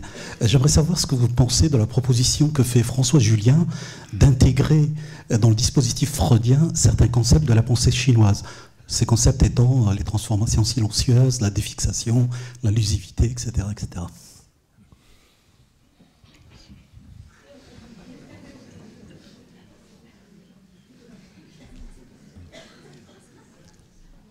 Apparemment.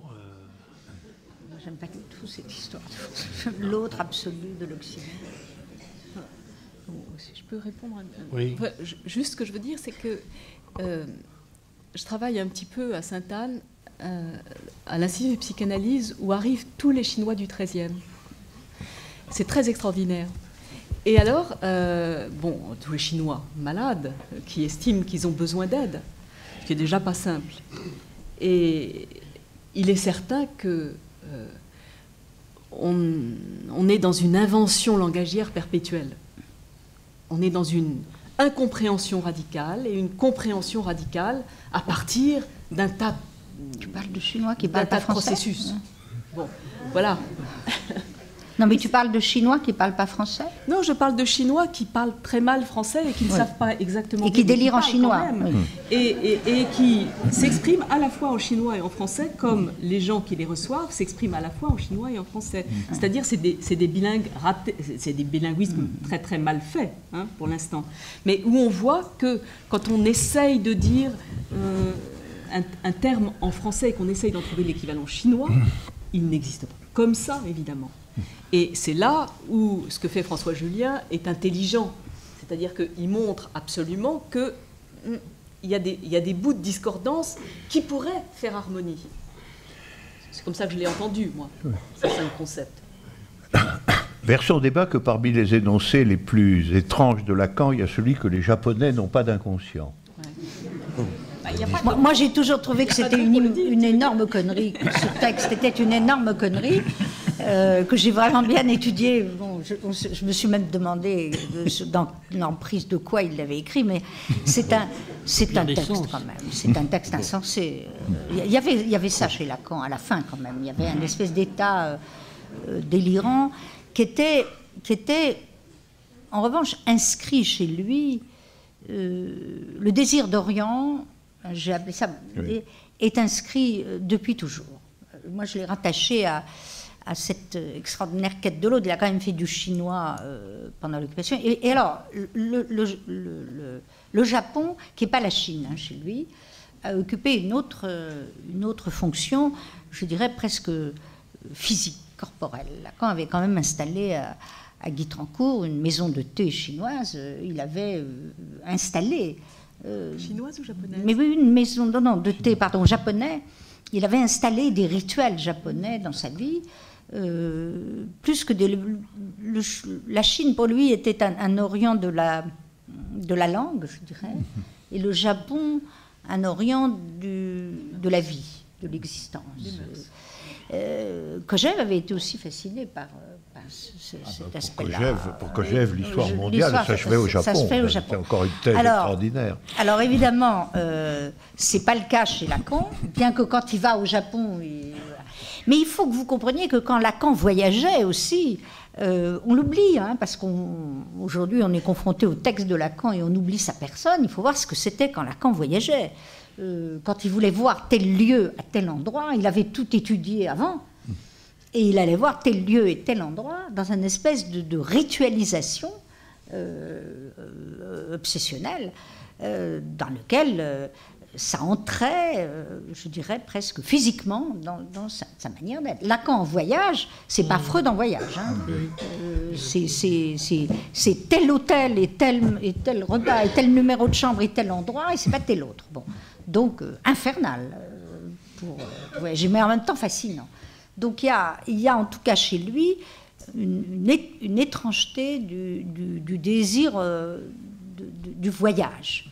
Autant Freud est un voyageur classique du 19e siècle, qui emmène le Baedeker, et puis qui emmène toute sa culture classique, autant Lacan fait des étranges voyages absolument ritualisés dans tels endroits qu'il a étudiés avant, et avec toutes ses phobies, sans compter les phobies alimentaires, très, très étonnantes qu'il avait. Donc il y a quand même là... Et alors le désir d'Orient est constant, absolument constant, sans doute dans son enfance. Ça a été ce désir d'ailleurs de s'extirper de la famille dont il venait. Je dis probable que ça a été comme ça, de même la philosophie d'ailleurs. Pas oublier qu'il dessinait des graphes de l'éthique de Spinoza à 15 ans dans sa chambre pour s'échapper du milieu familial dans lequel il vivait. Bon, une autre question? Je voudrais témoigner de la vie d'un psychiatre contemporain et donner mon accord avec vos trois interprétations de ce qui se passe actuellement en psychiatrie, c'est-à-dire une sorte de fading de la pensée absolument vertigineux. Et je rejoins votre nostalgie, en même temps sans doute observation précise de ce qui s'est passé à l'époque, à la belle époque que vous avez décrite, c'est-à-dire celle où les gens qui passaient par les jésuites faisaient tous psychiatrie parce que finalement c'était une manière de quand même faire de la philosophie. Et je pense que cette manière d'envisager la médecine garantissait à l'exercice de la psychiatrie une radicale transformation de l'asile inscrite dans leur pratique même et dans leur réflexion. Et on voit bien que, en même temps, un certain nombre de psychanalystes de l'époque qui ont suivi cette trajectoire ont quand même, on pourrait dire, évité la question du corps, me semble-t-il. Et là, on voit bien que depuis quelques années, il y a une sorte de retour du corps, mais alors sous une forme que personnellement je n'attendais pas, celle de l'évaluation. Vous avez raison d'insister sur ce travers actuel, mais une sorte d'évaluation des substrats du corps, des excrétas du corps, des sécrétas du corps, comme si ça représentait le corps, dans une vision finalement très pauvre de la question du corps. Parce que pour moi, en tant que psychiatre d'enfant aujourd'hui, le corps est forcément articulé avec la psyché. Il y a une sorte de corrélation permanente entre ces deux choses du monde. Et penser le corps avec la biologie sans penser le corps avec la philosophie, ça me semble absolument délirant. Et ça produit donc une sorte de renforcement aujourd'hui, de fétichisation de l'évaluation. Alors, on est dans une région, vous le savez sans doute, certains d'entre vous, dans laquelle certains hommes politiques, par exemple, réclament qu'on supprime la psychanalyse dans le domaine de l'autisme. Alors, je vois bien que le pendant de cette affaire-là, c'est que l'autiste serait une personne maintenant, alors, enfin c'est beaucoup dire d'ailleurs, une personne serait un animal familier qu'on pourrait, par les comportements, rendre plus proche de notre comportement humain, corporel, évaluable. Alors voilà, moi, il me semble que quand j'ai pris la décision de faire ce métier de pédopsychiatre, j'avais finalement dans mon destin, dans ma trajectoire, dans mon but, dans mes objectifs, conscients et inconscients, l'idée qu'on ne pouvait pas exercer ce métier de médecin en psychiatrie et a fortiori en psychiatrie de l'enfant sans garantir le cadre alors humanisant, civilisateur de l'exercice de la psychiatrie. Et là, j'ai l'impression qu'aujourd'hui, on est passé dans un monde de la psychiatrie dans lequel ces catégories absolument fondamentales pour garantir un exercice éthique de la psychiatrie sont devenues finalement lyophilisa digérées facilement par les laboratoires et leurs actionnaires. Alors vraiment, je voudrais savoir un peu comment vous voyez, comment vous envisagez au fond, alors c'est un mot transcendantal, la résurrection de la psychanalyse dans la pensée de la psychiatrie contemporaine et à venir, pour savoir si finalement le travail que j'aurais fait pendant toute ma vie professionnelle peut servir à quelque chose, ou si finalement je dois me condamner à prendre ma retraite en m'abonnant à Radio Nostalgie. Non, non, Pierre.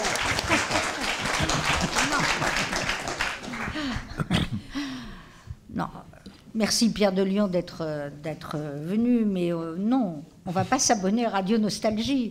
Vous qui passez votre temps à combattre, à être attaqué, bon, non, il ne faut pas se résigner. Maintenant, les questions des résurrections et des refontes, c'est très difficile à penser. Je ne sais pas ce que tu en penses, mais je ne sais pas comment penser cette question. Mais quelque chose va venir, ça j'en suis certaine. D'abord, on est aujourd'hui à une étape de critique radicale de la pharmacologie. Il n'y a qu'à voir la presse. Donc, tout l'espoir qu'a fondé la psychiatrie sur l'appropriation du sujet humain par la chimie est en train de s'effondrer. C'est clair que... et ça vient du milieu médical lui-même. Le succès des livres d'aujourd'hui anti-médicaments, avec leurs excès, mais quand même, il se passe quelque chose. Ça veut dire quoi? Est-ce qu'on va retrouver ce que nous avons aimé? Je ne sais pas. Est-ce que cette critique des excès, du comportementalisme, de la pharmacologie va faire revenir l'espoir freudien quelque part? On peut l'espérer. Mais en tout cas, sous une autre forme. Et quelle autre forme? Je ne le sais pas, si vous avez une idée là-dessus. Mais c'est pour ça qu'il ne faut jamais lâcher, il ne faut jamais combattre. Alain Badiou, lui, il a bien dit que l'idée communiste, elle continuait, au-delà de tout l'échec des régimes communistes réels. Donc, peut-être que c'est comme ça qu'il faut penser les choses, non? Parce que tu penses à la comparaison. je ne sais pas si vous avez vu ce film Sainte-Anne, hôpital psychiatrique. Non, il faut le voir. C'est-à-dire que là, on comprend ce qui est en train de se passer, on le voit radicalement. Les infirmiers sont des matons et on donne des médicaments à des gens qui n'en veulent pas et qui ensuite sont filmés complètement annulés en pyjama ouvert, bon. Avec les visages présents et avec les noms, et monsieur un-tel, bon, et avec quelques électrochocs en plus. Bon. Donc voilà, Sainte-Anne hôpital psychiatrique à la gloire d'un service, hein. C'est-à-dire que le chef de service l'a laissé faire en pensant que c'était magnifique et que c'était la psychiatrie d'aujourd'hui. Bon. Qu'est-ce qu'on constate? On constate qu'il y a une chose qui n'existe pas dans ce Sainte-Anne hôpital psychiatrique, c'est la parole. Il n'y a jamais d'échange verbal. C'est extraordinaire. Donc, moi, j'aurais tendance à dire, et c'est pour ça que je dis Jacques le sophiste, enfin, que la seule tenue possible, c'est la parole. C'est ça qui fait la différence. Ça ne veut pas dire qu'on n'a pas besoin de médicaments, ça ne veut pas dire qu'on n'a pas besoin d'enfermer Althusser à un moment donné pour qu'il ne tue pas Hélène. Hein, pas du tout. Mais ça veut dire que tant qu'on ne parle pas, il n'y a pas d'autre. Ah oui, ça c'est... Donc on ne fait rien. La pharmacologie fait taire les gens, ça c'est sûr. Et réellement. Donc ça, je ne vois pas pourquoi ça ne durerait pas. Il suffit que vous continuiez. Oui, ça. Tu veux dire que ça reviendra par la parole? Ben oui. Et moi je pense, oui, c'est vrai. Mais sous quelle forme conceptuelle après? Oui, ça c'est assez compliqué à dire. Ce que je voudrais, pour compléter ce que tu dis là, qui est à mon avis tout à fait le fond du problème, je pense que la situation contemporaine, c'est une situation dans laquelle la parole véritable, alors, reprenons les expressions même qui étaient celles de Lacan à un moment donné, la parole authentique, voilà, que toi tu dirais la parole réellement performative, bon. Voilà, que moi je dirais la parole de vérité. On aura chacun notre lexique. Mais la situation est que je crois réellement, sans en faire une monstruosité particulière, je crois que le cours normal des choses, c'est de la faire taire. C'est vraiment de la faire taire, aujourd'hui. Et alors, cette volonté de faire taire, je crois qu'elle a deux formes. Elle a la forme brutale que tu décris, c'est-à-dire la chimie oppressive et la pharmacologie, ou toutes les formes de ce qu'on pourrait appeler les médicalisations autoritaires, sous tous leurs aspects. Et puis, de l'autre côté, quand même, aussi l'installation généralisée d'un bavardage innocent, c'est-à-dire d'une espèce de gigantesque machine à pseudo-parole dans laquelle n'importe quoi peut être dit pourvu que ça ne soit pas performatif, c'est-à-dire pourvu que ça n'ait aucun effet. C'est le pathos, c'est l'émotion. Exactement. Et je pense que la psychanalyse, elle avait cette vertu magnifique, et c'est pour ça qu'il faut vraiment la défendre, en tout cas la restituer, faire tout ce qu'on peut pour ça. C'est qu'elle était exactement au point où elle essayait de restituer le sujet à une parole qui n'était ni l'un ni l'autre, qui n'était ni le silence buté de l'impossibilité de dire, ni non plus la confusion du pathos et du bavardage. Et elle cherchait qu'au moins, à un moment donné, dans des conditions particulières, cette vraie parole puisse surgir. C'est pourquoi moi je pense que quand on ne sait pas comment les choses vont se passer, ce qui est le cas, on fait quand même les choses. Oui, il faut quand même se cramponner à ce qu'on sait. Voilà. Il faut se cramponner à ce qu'on sait, en tout cas. Et la psychanalyse, c'est une des choses où nous savons ce qu'elle était. Et c'est pour ça que je dis toujours, et je refais cet appel ici, c'est que je suis d'accord avec il ne faut pas laisser la défense de la psychanalyse aux seuls psychanalystes. Bien sûr. Il faut en faire une cause, véritablement. Oui. Voilà. La défense de la psychanalyse, c'est aujourd'hui une cause. La cause de la parole. Oui. Je suis tout à fait d'accord. On refait ce... Belle formule. On continue? Une autre question? Oui. Bonjour. C'est plus au sujet de votre prise de position concernant la psychanalyse par rapport à la politique, notamment au sujet de l'homosexualité, du mariage. Je voulais savoir, vous avez dit que la psychanalyse ne doit pas prendre position par rapport à ce débat, parce qu'il y a eu des psychanalystes qui ont pris... Qui a dit ça? Vous, dans un... Jamais. De ce que j'ai compris, du moins. Ah non, j'ai dit le contraire. Qu'il fallait prendre position? Ah ben évidemment, puisque je l'ai fait. Oui, mais c'est là que je me demande non, j'ai dit le contraire. Ah, je suis combattante de cette cause. Oui. Depuis 13 ans. Oui.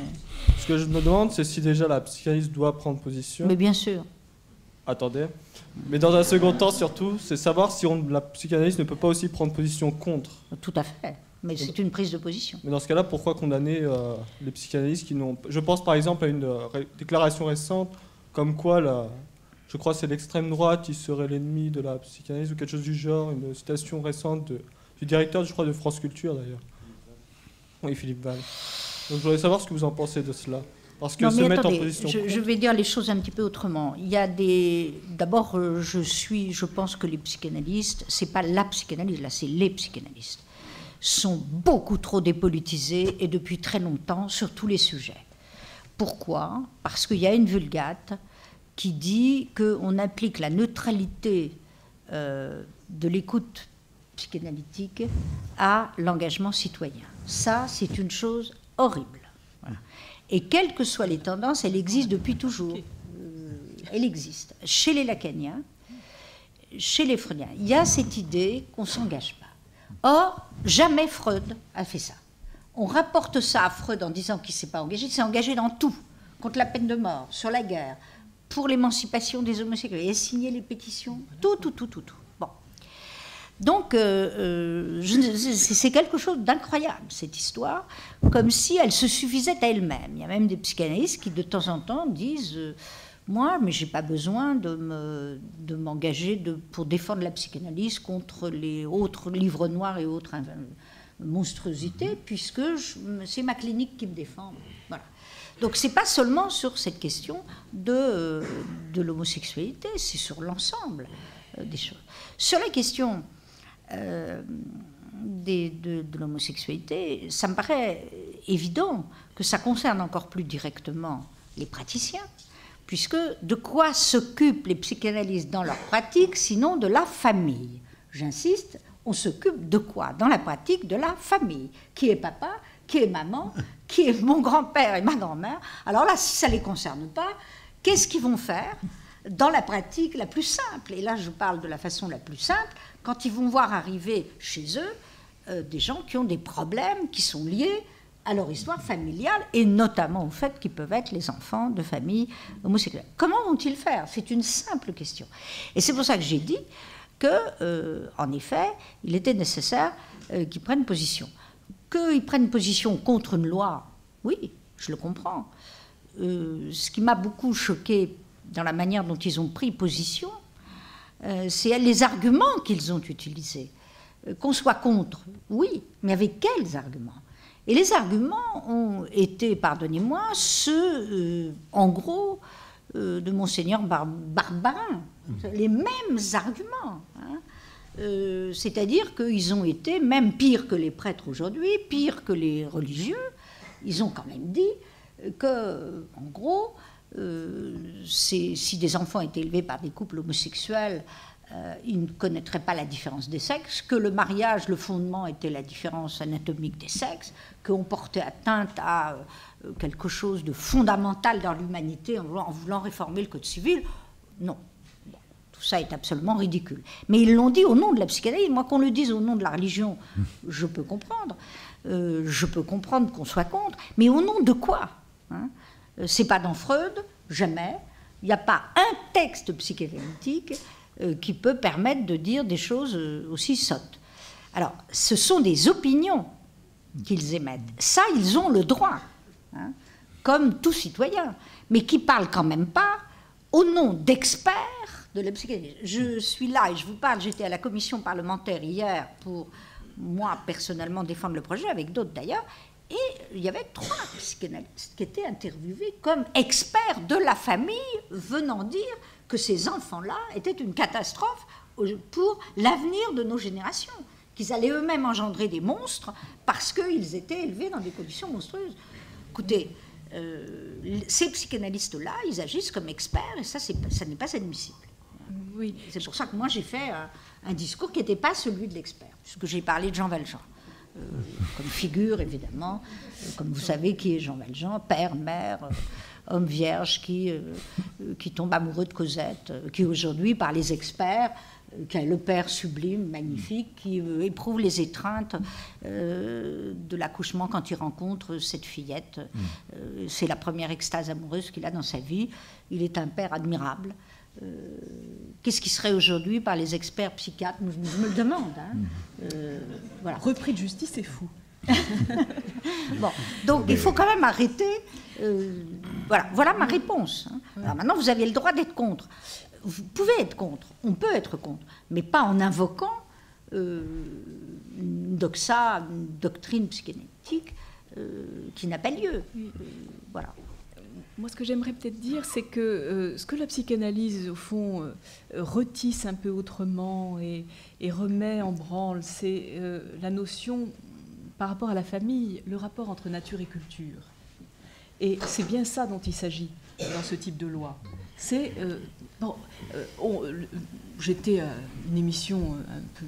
Oui, avec Frigide, comment elle s'appelle? Frigide, je ne sais plus, oui, voilà, Frigide Barjot, qui brandissait le code civil en disant « on va m'enlever mon utérus ».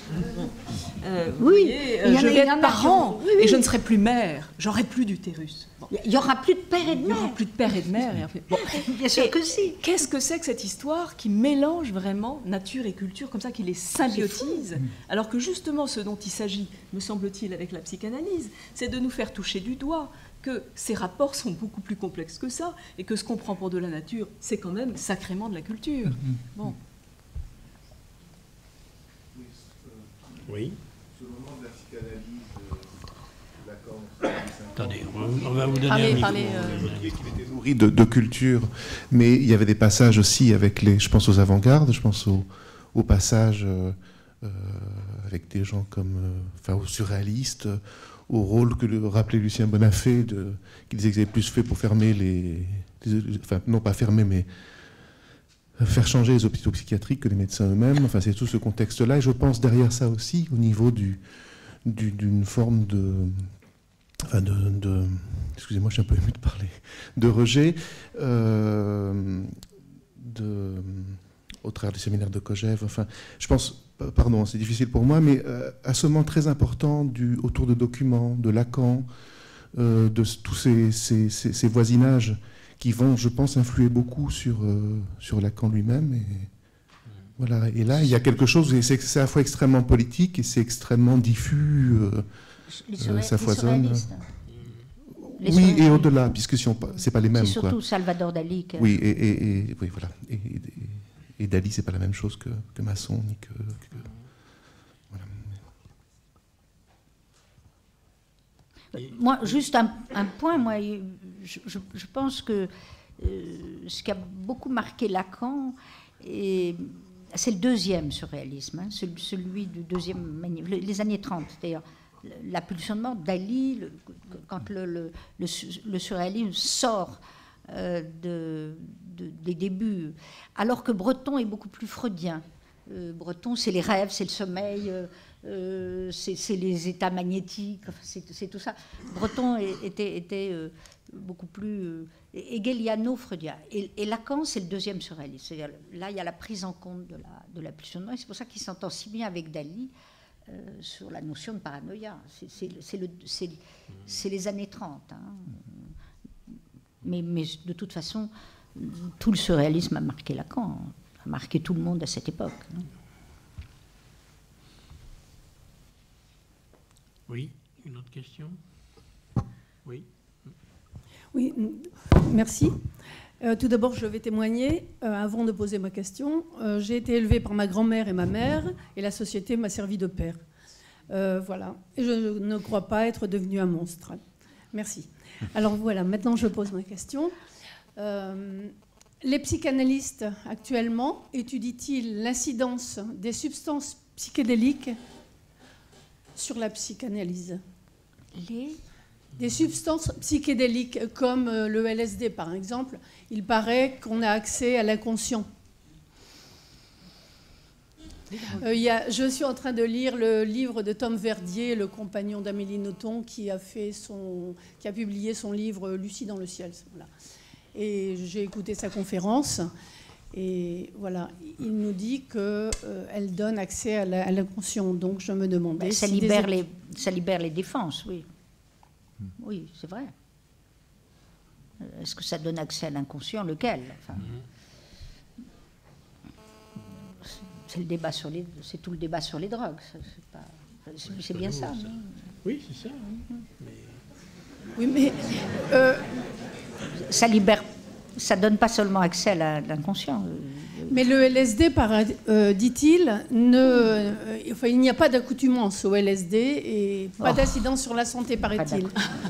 Voilà, alors je voulais avoir votre avis. Merci. Écoutez, vous pouvez consommer tout ce que vous voulez, mais il y a accoutumance à toutes les drogues, par définition, parce que sinon ce ne serait pas des drogues. Et je crois que la question des drogues est une question à part, qui mériterait d'être traitée tout à fait à part. Mais il y a un point tout de même, c'est que on peut ranger, en tout cas, une certaine doctrine des drogues du côté aussi, quand même, d'un doute sur l'efficacité de la parole. Oui.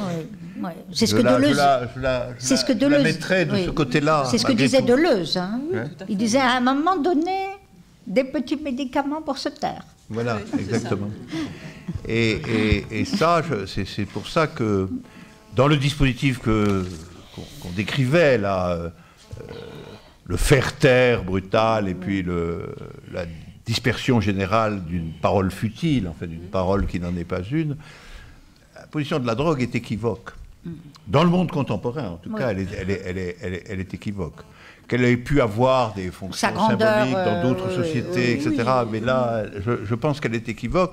Et en plus, elle est quand même tellement vite absorbée et en quelque manière dissoute dans la question de la circulation de l'argent et des marchandises.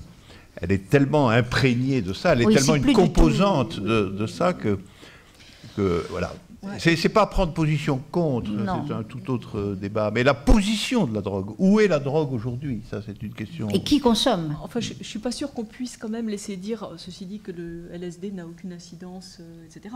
Moi, j'ai vraiment souvenir d'avoir rattrapé des gens par la veste pour qu'ils arrêtent de croire qu'ils allaient voler par la fenêtre.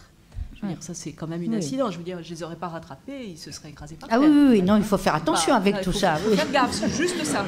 Parce que ça supprime toutes les défenses, donc vous pouvez en effet sauter par la fenêtre. Juste ça, faites attention. Mais on peut croire qu'on vole. Oui, on croit qu'on vole. Mais on croit.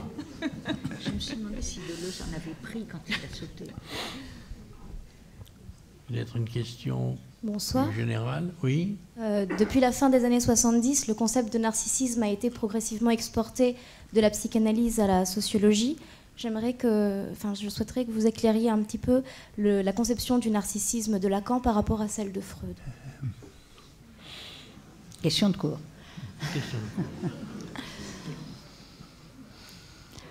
Lacan est contemporain de Heinz Kohut, donc il est contemporain d'une refonte et d'une révision de la question classique freudienne du narcissisme.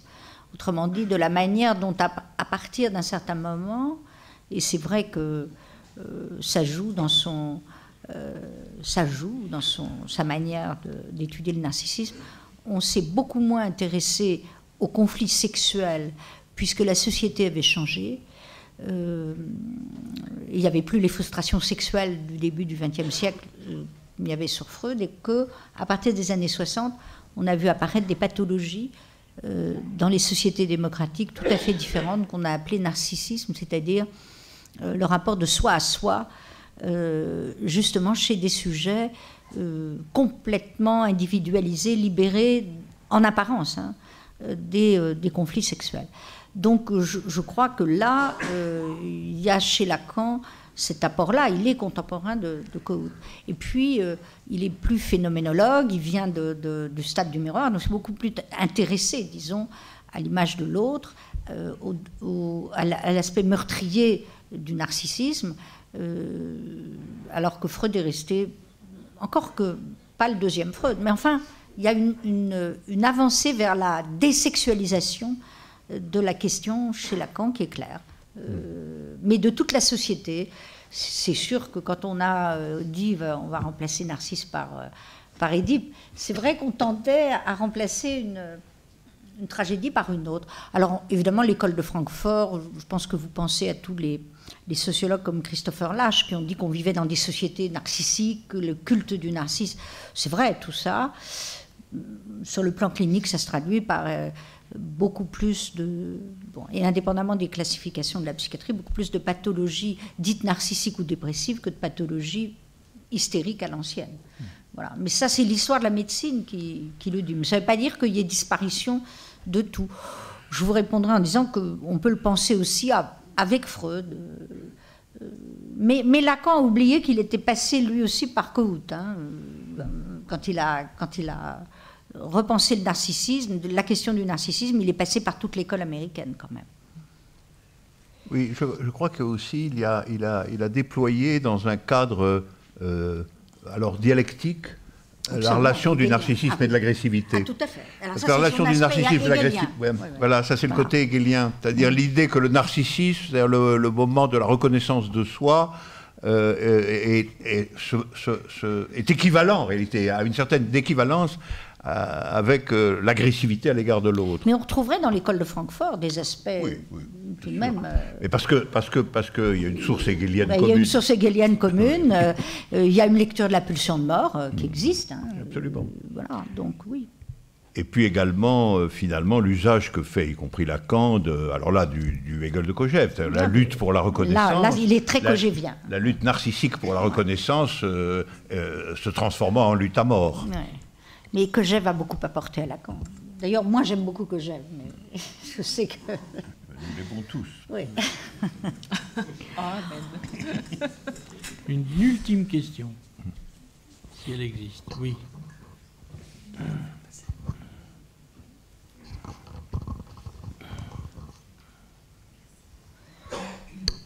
Bonsoir. Je découvre tout juste Lacan, donc je vous demande d'être indulgent.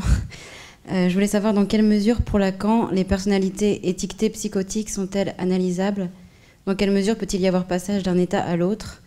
Autrement dit, quelle est chez Lacan la place de la psychanalyse dans la psychose ? Considérable. Considérable. Lacan aborde la psychanalyse comme psychiatre au début de sa carrière et comme clinicien de la folie. Il est beaucoup plus un clinicien de la psychose, et y compris de la psychose dans la névrose, que Freud ne l'était. Ça c'est évidemment c'est capital. Je dirais même que toutes les théories de la cure ultra courte, de la séance très courte, de la technique lacanienne a induit une certaine psychotisation des cures analytiques. Il n'y a pas de doute que Lacan est fasciné par la psychose, et pas n'importe laquelle, puisque c'est beaucoup plus la psychose paranoïaque. Alors je comprends, la dimension philosophique, c'est passionnant pour Lacan. Lacan est un clinicien de la folie plus que Freud. Freud n'aimait pas trop, ça l'intéressait moins cet univers-là. Il hystérisait, Freud, la clinique des psychoses, mais Lacan, évidemment, sa génération, c'est même par là qu'il commence. Oui, lui, il psychotise hystérie. Il y en a un qui hystérise la psychose. Oui. Mais d'ailleurs, ça a amené des très grandes choses chez Lacan. Il a tout repensé à partir de ça. Il a eu tendance à inclure vraiment la dimension de la psychose dans toute la clinique, mais y compris dans sa manière de penser la sexualité féminine, et de ramener dans la sexualité féminine les mystiques, les extases mystiques, le rapport à Dieu et à la foi, et puis le concept de réel, qui est quand même le grand apport de Lacan. Si on voulait dire quelque chose, le réel, c'est vraiment un coup de génie.